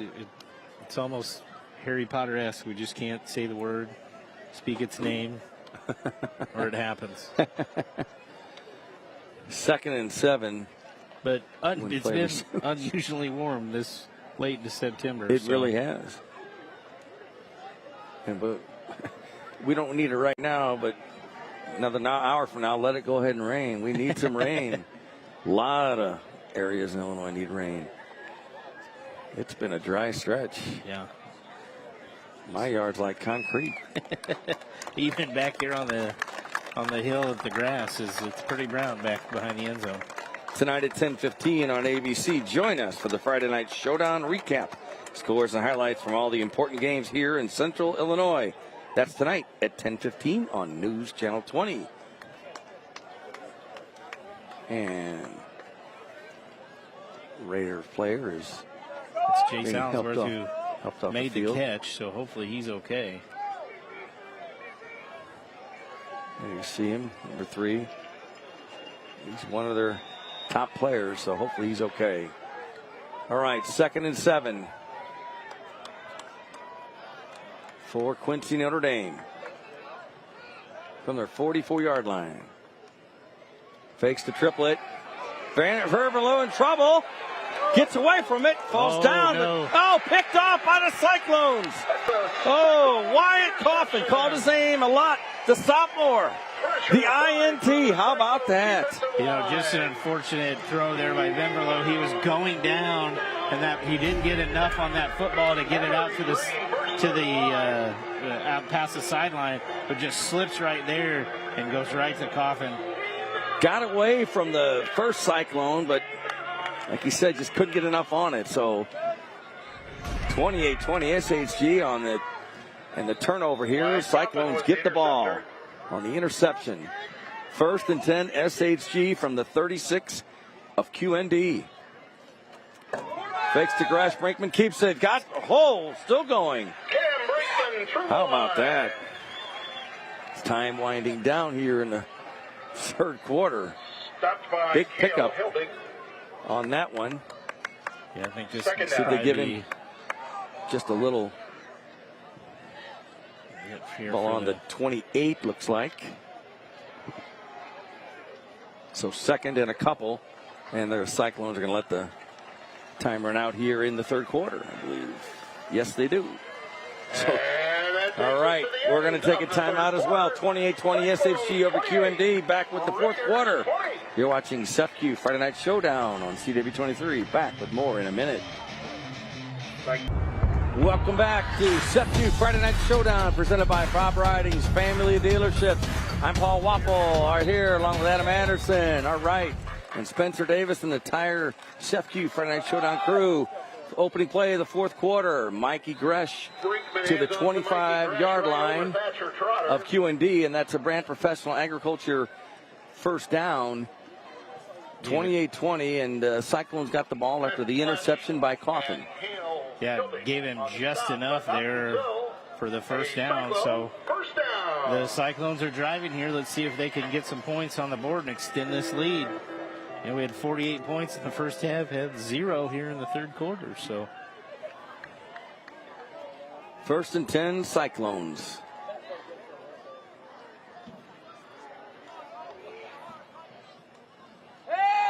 Brinkman got a man in the end zone. Dropped it. Couldn't hang on to it. I think the Raider defender broke that up, and a good job that time by Quincy Notre Dame. Trip Flash number 9. Yeah, Flash gets his hand right in there on time to push that out of the Cyclone offensive receiver there. So it'll be 2nd and 10 for the Cyclones. 8-point lead. Crash, right side. Good pickup there inside the 20. Cyclones inside the Woods Basement Systems red zone. Good run here. Check that back. That's Griffith's Construction red zone. Sorry about that. And Gresh again. Inside the 15 with this one. Let's see where they mark him down. I think we're going to get another, first down here for Sacred Heart Griffin. When you call Griffiths, you get a Griffiths. All right. Again, just a simple run by Gresh. Not doing anything crazy, but just trying to wear out this Raider defensive line. First and 10 from the 13. Gresh. No, check that. That's the big guy. Davis. The middle of the line. Was stopped at the line of scrimmage, but he just kept them legs churning, was able to get about 3.5 yards on that carry. Take a look at this. He had a big hit, boom, right there, and just kept going and was able to turn it into a positive play for the Cyclones. 2nd and 7, SHG. Brinkman keeps it. Raiders read it. Took a couple guys to bring him down, but they do bring Brinkman down. About the 12-yard line. I think he lost a little bit on that play. Yeah, he was reading the defender there, and I don't think it mattered where that ball went. There were a lot of white jerseys in the backfield. Raiders need to stop this drive. 9:30 clock running here in the 4th. Good shot from our crew. Brinkman looking left, fires in the end zone. Tip by one SSG player. It's their night, maybe. That's a SEPQ touchdown. The reception was made. The touchdown made after it was tipped by number 5, Andrew Walters. I think it was tipped by Lou Abasaba. Was it not? Number 8? Yeah. Let's see. Or was it? Number 6. 6. Sorry about that. Alex Martin. That's Martin. You would get an assist in hockey for that. Oh, my goodness. Andrew Walters, Johnny on the spot right there tonight with his 2nd touchdown catch of the evening. That's a big touchdown for the Cyclones. They will try to add to their lead now. Andrew Hoffner, the senior, with the extra point attempt up, and it is good. So 35-20 SHG. And we want to thank Jimmy John's for providing tonight's meal for the SEPQ Friday Night Showdown crew. There they are. Yeah, the sandwich of sandwiches, Jimmy John's. We had some, Adam. It was great. Look at that. Look at the crew. Great job. That JD Mays in there. He's working hard tonight. All right, JD. He's not working. Long time. He's got to work off all them sandwiches he ate before the game. Chris Neal and the whole crew, thank you, ladies and gentlemen, for everything you do tonight. JD Mays been here a long time at the TV station, does a great job, and the whole crew does. So they play the SHG fight song here. Jimmy John's, the sandwiches. They were good. They hit the spot. So 35-20, Adam. Still a lot of time in this game, 9:16. Hey, is that Jeff Kaufman on the camera? Look, he does work sometimes. He does. Hey, Jeff, great job. His son works here too, doing some great job, camera work. We got the heck of a crew. Miranda down the field. I know I'm missing some folks, but thank you for everything you do. There they are. The Taylor family and another Kaufman. All right. Thank you, guys and gals, ladies. So 35-20. There we go. Another shot. Thank you. Great job. Appreciate you. 9:16 to go. Well, that was a shot of 53, Caleb Zook on the sideline. He was the one that had the collision with Triplett. That's missing an offensive lineman. All right, there's another one. Thank you. Look at that. Thank you for what you do. What a great job they all do. He does do a great for job. us. They do. All right. And there is a staff carpet kickoff. A little squib kick on side. Raiders collided, but hit hard. But the Raiders did get the ball. Cyclones trying to catch the Raiders off guard. Well, and again, Drew Ward, has been nursing a little bit of a limp. He's the one that's done all the kickoffs. Did not do that kickoff. So if you don't think you can put it on the baseball field here on the south end of Ken Leonard Field, then don't kick it anywhere near him. So Quincy Notre Dame entered this game 3-0. SHG 2-1. 1st and 10, Raiders from their own 37-yard line. Then below, hands off to Triplett. No, that's not Triplett. The handoff to Check that. Noah Benz. By Emery Green. Emery Green, number 52, has had a good night with a stop for SHG. Yeah, Benz haven't called him a ton here tonight, but was able to get positive first down run right there. 2nd and 7, and Raiders will have to be cognizant of that clock, Adam, even though there's 8:40 left. They can mix it up. They've got a great ground game. We talked about that. We've seen it, but see if they go to Dolman a few times or not here. Back to throw, Venverlo. And he's going to go down the right sideline short. And the Raider faithful, they want a flag, but I think the play was already over when when he fell down, and that was well defended. I know they're going to be upset, but nothing you can do there. So it'll be 3rd and 7 after the incomplete pass. Here's the replay. That one, see if we can see it. Floated out of Venverlo's hands, so he probably wasn't happy with how that ball came out. Nothing there. 3rd down. So 3rd and 7, and I think it is a big 3rd down for QND, trailing by 15. At this point, you're in 4-down territory regardless of where the ball's at. Venverlo's got a lot of tall targets, big guys. Let's see if he can find one of them here. Looks to throw. They're going to say he caught it. Okay, wasn't sure. Right in front of us, so I wasn't sure. So Robbie Reed, the 6'5" senior with the reception. 4th down and short replay because I guess he did get his hands underneath it. I thought that ball hit the ground the way it sounded as it came in, but it looks like he got underneath it. So great catch by Reed. Indeed. Great camera work, 4th and 1 for the Raiders from their own 46. They need that first down in a big way. Back to throw. Venverlo fires a complete first down across midfield. Still on his feet is Braden Smith. And that is a Brant Professional Agriculture first down and a big first down for QND. Yeah, that one moves the chains, but also keeps this momentum building. They've got to make up some yardage here in a hurry. The clock is not going to be on their side the rest of the night. Looking ahead, the Raiders do have all three timeouts remaining.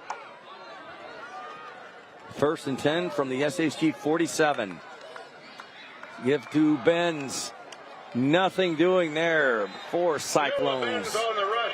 They're on the stop. Juwan Davis. Yeah, Green and Davis and a couple others were there for SHG. 2nd and 12. Loss on that play.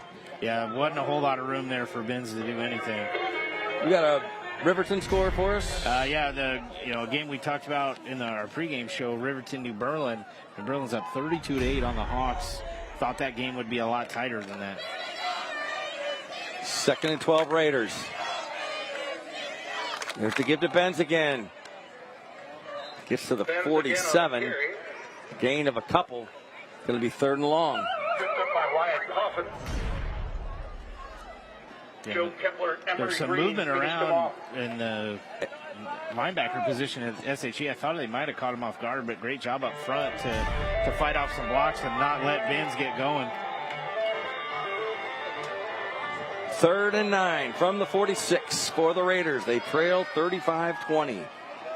Keep an eye on Dolman here on our side of the screen, closest to us. Venverlo to throw. Has plenty of time. Fires across the middle. Incomplete.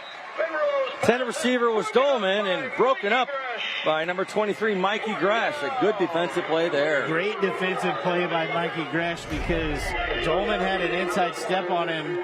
Venverlo delivered a good ball, but Gresh got his hands in there to break that one up. Nice play by Gresh. 4th and 9. Raiders have to get a first down here. They need it. 6:04 to go in the game. Yeah, you don't want to sound cliche, but this is a big turning point in our ball game on how it moves forward. Benz is next to Venverlo. Venverlo has time, steps up, throws, got a man wide open, and he catches it inside right at the 20. That's the Brant Professional Agriculture first down. Braden Smith with a huge catch and a big first down. And the Raiders have come up big the last 2 4th downs. Yeah, I'm not sure where the breakdown happened, but Braden Smith out there wide open by himself was able to bring that ball in even after slipping. Great play by Quincy Notre Dame. 1st and 10 Raiders from their SHG 20.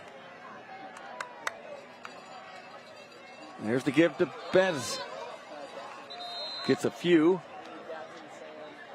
5:27 clock running. I was just about to make a comment. I'm surprised we hadn't seen Ollie Triplett come in. And now he's coming in. Got a Raider down, Caleb Reagan, I believe, the senior 6'1", 225. And again, looks like right tackle. Our favorite cramping. Hopefully that's all it is. Yeah. So 5:20 to go, Adam. 2nd and 8. Raiders are inside the Griffith Construction red zone once again right now. And, you know, every play at this point is big, especially for Q&D trailing by 15. Yeah, it's crucial, especially, you know, if they can get in the end zone, hold on to all 3 timeouts, and then play some defense and hopefully get a stop and have an opportunity to get into this, back into this football game. But kicking game has not been a strong suit for Quincy Notre Dame tonight. I would imagine they're probably going for 2 here on out. So that also makes it interesting as we navigate forward.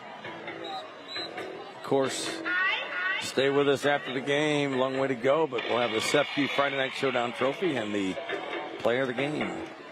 A lot of candidates for that. Not even close to name one right now. A lot of football left. So here we go. 2nd and 8. Clock runs now. Triplett in the backfield. Denver low to throw. Going to go to the end zone. Got a man. Pushed off. And I want to see touchdown. But let's see if it's pushing off. Robbie Reed, the 6'5" senior with the catch, but I wonder if he pushed off. There was some pushing both ways. Flag came in. Touchdown, but let's see what the flag's all about. Here we got replay. He might have pushed off a little bit. Let's see. I think they're going to call it on Sacred Heart Griffin, though. And if that's the case, then they'll decline it, and it'll be a touchdown, and the Raiders will be right back in it. So Reed, the big target. Yeah, again at 6'5", that's a big target for Venverlo. Here we go. And defensive pass interference. It is on the side zone, so obviously they'll decline it. The bang play, I couldn't tell. So defensive. So the 35-26. The penalty will come in on the kickoff.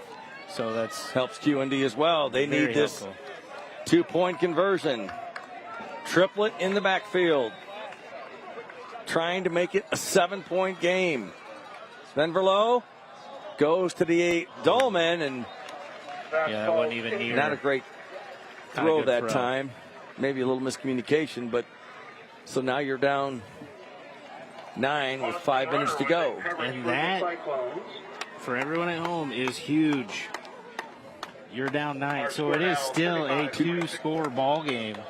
That could loom very, very large. Trying to make it 7. If you don't make it 7, you're at 9, and you're still down 2 scores with 5 minutes left here in the 4th quarter. Take a look at that. Hey fans, you can follow Cyclones on the road next week. Again, what a catch! A 6'5" target. I mean, just a great thing to have out there. So, Adam, you're down by 9. He said 2 scores. Obviously, Raiders have 3 timeouts. 5 minutes to go. You going to try an onside kick or not at this point? Well, you're going to kick it from your own 45-yard line right here. So if there's any time to try to onside it, let's do it right here. Because if you're going to do a regular kickoff, it's probably going out of the end zone at this point. So if you can just get a great onside, get a few bounces going, I would definitely be doing that if I'm the Quincy Notre Dame staff. Let's see what they do here. Or do they, like you said, kick it out of the end zone and hope to get a stop right away and use those timeouts? But obviously still has to go 10 yards. It's a 15-yard penalty. Rowan Stegman. So SHG has a more of a hands type receiving and they got team a lot of them at the their own 35. You know they're anticipating if the Stegeman can potential get this onside ball kick. to pop up. And that's a staff carpet kick. You're going to call offsides. So, 2 flags on So, the field. not. It's going to be offside. It's going to move it back 5 yards, but you're not hurting anything. You're still going to kick Penalty it. is on the kicking team. That 15-yard penalty make a big difference here, maybe, Offsides, a 5-yard penalty, and a re-kick. on the still back. touchdown. Yeah. A few plays ago. So ball has to go re-kick. 10 yards for the kicking team to be able to touch it. If the receiving team can come get it at any point. Staff carpet. Nope. Kick. Too much on it. Flag comes out, and SHG will take advantage of a shorter field now. Penalty. Cyclones I will believe take they're over going to take first over and 10 right there from about the the 35-yard line. I don't know, ball will come up to the 40-yard line, I believe. And they're confirming where the Check out 39-yard line. ball will be. Placed So 5 yards in advance. first and of where 10 it went out of bounds. Cyclones. First and 10 9-point Cyclones. lead. The ball. 5 minutes to go. Start this drive from their own 39-yard line.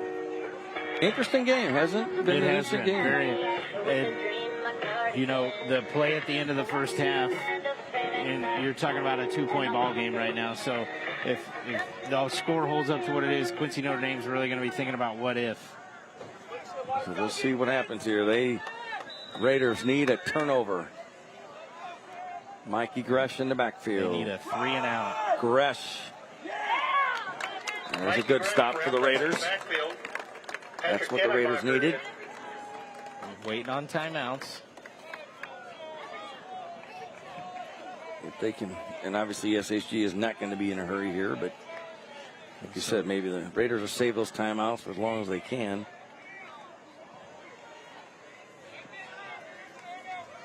SAG doesn't have to snap the ball until 4:10 left in this clock. No need to be in a hurry. It's your friend right now if you're a Cyclone. You figure they're just going to give it to, there's the play clock, great shot, winding down. Better hurry though. Didn't get it off. Oh my, wow. Coach Allison's got to be upset by that. Cam Brinkman just lost sight of he went up and said something, he just lost sight of the play clock. So it's going to move him back 5 yards. So the clock stops there. So now it's 2nd and 15. So that's a break for the Raiders. Yeah, not only are they back 5 yards, you're going to get a stoppage.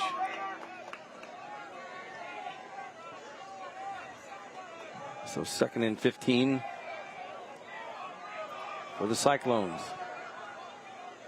Play clock at 5. Fans yelling. He's going to pass. Brinkman is no. He keeps it in trouble. Gets away and got some room. He stayed in bounds. Stayed in bounds. That's a good run. I thought the Raiders had him. And that's a mature play there by Cam Brinkman, just to go down and stay in bounds and let this clock run. Here's the replay. Gavin Flesner thought was trailed him the whole way, but smart run there by Brinkman to stay in bounds. 3rd and 9. Raiders need a stop here. Need to force those Cyclones to punt. Get the ball back quickly.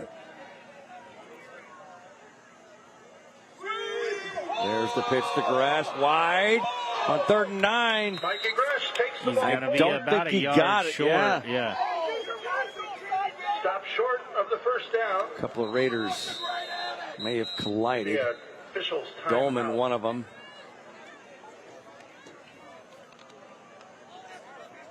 And Rowan Stegeman, I believe, is the player down on the field for the Raiders. So you've got 3:10 to go.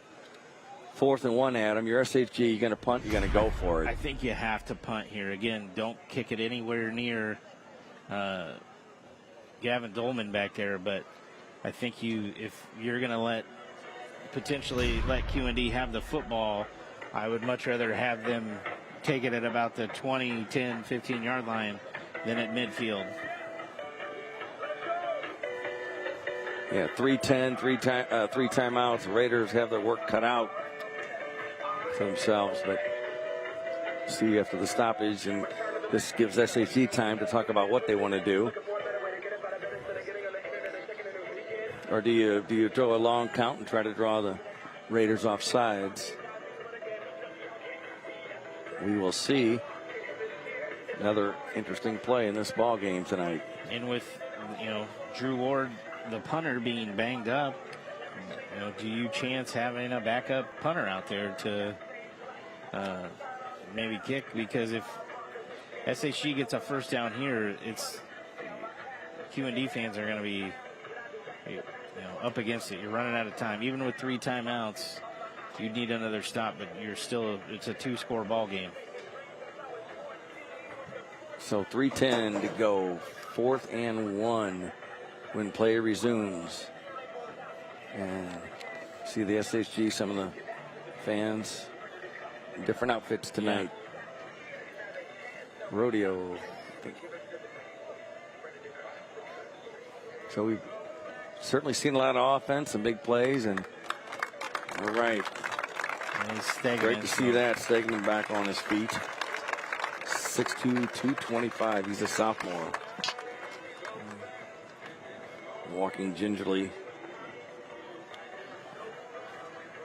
He's a big part of this QND team. Yeah, again, he is also their kicker and tight end. So they're being helped off the field here. Let's see what the Cyclones do here on 4th and 1 from their own 48-yard line.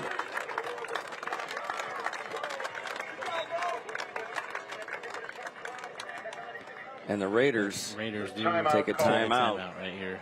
So that's because the clock would have started running. Once we're back into play. And that is a Woods Basement Systems timeout. We're going to take a break. You're watching SEFQ Friday Night Showdown on CW23.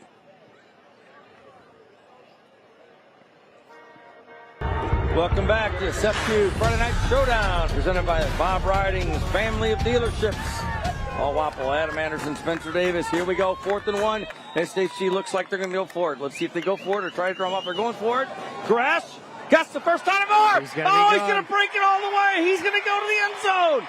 Gresh, a flag, late flag at the 30. Let's see, it's a SEFQ touchdown for the moment. I think we're going to get a personal foul or something here on one of the SHG offensive linemen. Pending the results of the penalty play.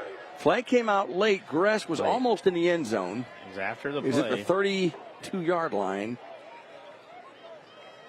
Try or on the kick. This is obviously a big penalty. QND coach Jack Cornell wants to know what it was.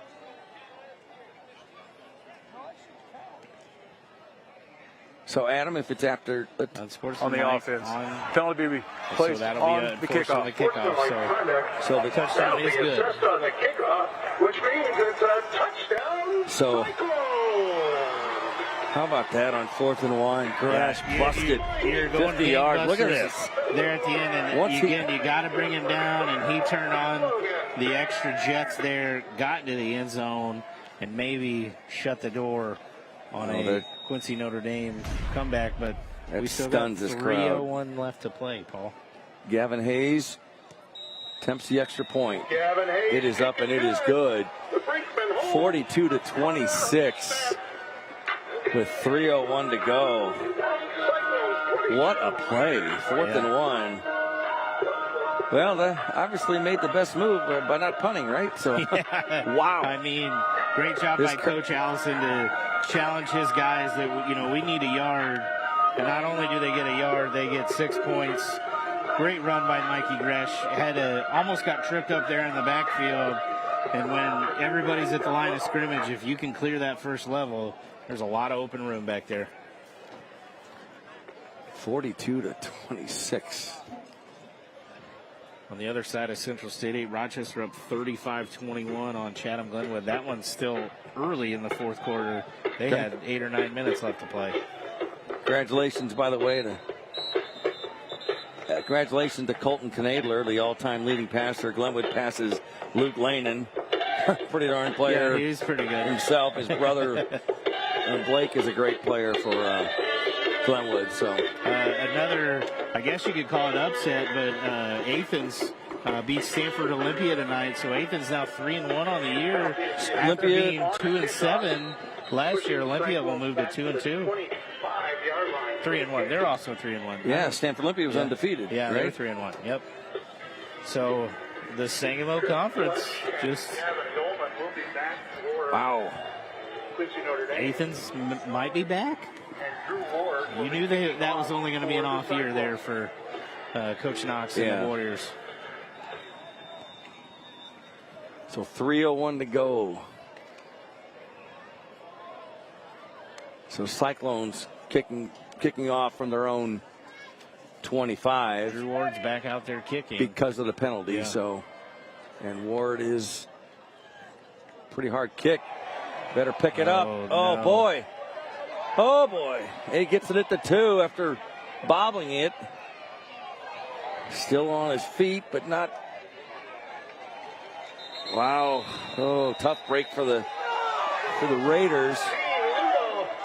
And the Raider faithful, they want a flag on that play. Yeah, they want some a late hit there, but what a kick by Drew Ward. It really was. Trip Flash, number 9, was the return man for the Raiders.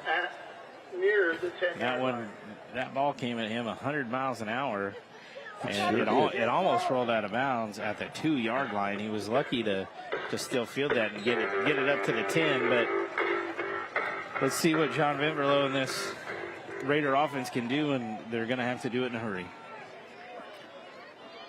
2:48. Raiders deep in their own territory. Back to throw, Vinverlow. He's in trouble. Going to keep it himself. Cuts back. Gets to about the 14-yard line. And right now we're going to head down, check in to the field for the Gruning Health and Wealth Sideline Report with Spencer Davis. Hey, guys, and you can tell the atmosphere down here has really changed. You know, coming out of halftime, there was a lot of energy here on this QND sideline. But as time went on, that third quarter was very slow for both teams. And eventually, it just kind of looks like the wind kind of stopped going into their sails. SHG looks like they're starting to ice this one. But, guys, that's all I have for now. Back to you. All right, thank you very much. Pretty good run by Ollie Triplett there. Raiders got to get back to the line in a hurry, and that's what they're going to do. It's a Brant Professional Agriculture first down. Yeah, that's what they just need to get up to the line of scrimmage and get going. We're going to be under 2 minutes. Need a quick strike here. And an incomplete pass there from Vinverlow. The clock does stop. So 2:03 to go. Wyatt Coffin was on the close coverage. So 2:03. The clock is obviously the Raiders' enemy. SHG playing a little bit of prevent defense here. Yeah, just keep everything in front of them, underneath. Don't get beat over the top. Especially with the tall receiving core that the Raiders have. On second down, Vinverlow fires it. Complete. Did he get out of bounds? It's Robbie Reed, one of those big targets with the reception. Out of bounds. Third down. So 150. And the Raiders are going to call stop the clock, timeout. Did he get out of bounds? I guess he did not get out of bounds. I think he got out of bounds. Did he get out? Okay, but we're going to take it to Woods Basement Systems timeout. And again, we will have the. I guess they're saying he didn't call timeout. We've got well, a little confusion out there, but that's all right. It Bear happens. with us, folks. Bear with us. 3rd and 6. From their own 33-yard line. Vinverlow, short pass to Triplett. Trying to find some room, breaks a tackle. He's brought down to the 34-yard line. Fourth down, and you got to go for it, obviously. And they've made 2 big 4th down conversions tonight, their last series. 4th and 3, Adam. Raiders better hurry up. They're not moving very quickly. Surprised. No. Yeah, a little surprised by 2 timeouts, but 4th and 3. Gotta have it. Gotta have it. Raiders do. In trouble. And look at that. SAC comes up big. Huge. How about that? Job Kepler. 6'1", 235. They're going to get a personal foul on number 67, Job Kepler. Boy. So that's going to give them a first down. Let's see. We see there. Kepler was. Green was in. Kepler. Actually, it was the it wasn't late Kepler. hit, It was on Kepler with the tackle. The late hit was on another player. I couldn't tell who it was. Oh, that's a dead ball. So 15 yards. Yeah, from. It will be Sacred Heart Griffin football because it happened after the play. So they're going to walk it off. So that'll just move the ball back to where SHG will take over. So the only good thing for the Raiders there is they push the Cyclones back. But 1:13 to go. What do they got? 2 timeouts still. That's how it goes. So after the play. What a tackle by Kepler. Yeah. Oh, my goodness. Vinverlo didn't have enough time to do anything. Gresh's got to be careful. He's got to stay in Cover bounds. that ball. Yeah, he does. So Emery Green was called, number 52, for the late hit, the personal foul on SHG. Just a little overzealous there. And got to be careful those plays. Yep. Dolman was in on the tackle. Everybody around are going to see this score and think, oh, man, SHG really put it to Q&D. That was definitely not the case. This game was back and forth. That run by Gresh blew it open, but the players already shaking hands. This was Great an unbelievable sportsmanship. football game. Great sportsmanship. Probably just one more play. Raiders going to take a knee here. A lot of respect. The Cyclones taking a knee, and that's going to do it. Time will run down, and the Cyclones move to 3-1. Quincy Notre Dame will fall to 3-1, and a lot of respect. 2 great programs, 2 great coaches, really, and the score was not indicative of this game. And no, absolutely wow, not. Just what an amazing night. There's some incredible talent on the field. Yeah, 2 really good football teams. 2 teams that I expect to have long runs deep into November, whatever class they might end up in. But great job by SHG, especially on that last 4th down where Mikey Gresh takes it to the house. Just a way to fight back into this football game. They came out down 12-0, and they really got punched in the mouth, and they responded after that, made some adjustments, and really took control of this football game. Yeah, they really did. Wow, a lot of highlights in this one. Good ball game. 42-26 is our final. We'll take a break. Back with more Chef Q Friday Night Showdown, presented by Bob Brady Family Dealerships, in just a minute. Welcome back to Chef Q Friday Night Showdown, presented by Bob Brady Family Dealerships. And right now, we are going to do tonight's Freaky Fast Play of the Game, brought to you by Jimmy John's. And here is that Freaky Fast Play of the Game, courtesy of Jimmy John's. This 4th down conversion here right at the end of the game. Mikey Gresh got freaky fast after the line of scrimmage, got in the end zone, and really shut the door on Quincy Notre Dame getting back in this football game. What a play that was. What a night for Mikey Gresh and the Cyclones. They win it 42-26, and momentarily we're going to go down to Spencer Davis, and he's going to have the player of the game. Now let's go down to Spencer Davis right now. Spencer. Thanks, guys. Standing by with the victors, the Sacred Heart Griffin Cyclones, and the player of the game, Cam Brinkman. Cam, heck of a game from you guys. What went into the prep this week? Mostly just motivation from last year. I think we came into the game, we knew what they did, we wanted that get back, and we got it. So. And just talk to me a little bit. I know the highlight's going to be the Hail Mary at the end of the first half. What was kind of the play call there? Hail Mary. I had to get a time, make some people miss, throw the ball. Andrew made a hell of a catch, so yeah. Coach, big win here. Obviously, this is the 1-2 from last year, taking it early on in the season. What are the thoughts going forward? I thought it was a great team game. We stressed all week about having each other's back, and if you noticed, offense was doing pretty well, defense was struggling. When offense started struggling, defense started doing well. So, just having each other's back, and you don't always have to be your best as long as the people around you are there to pick you up. So that was definitely the case in this game. We appreciate it, Coach. Congratulations on your win. Thank you.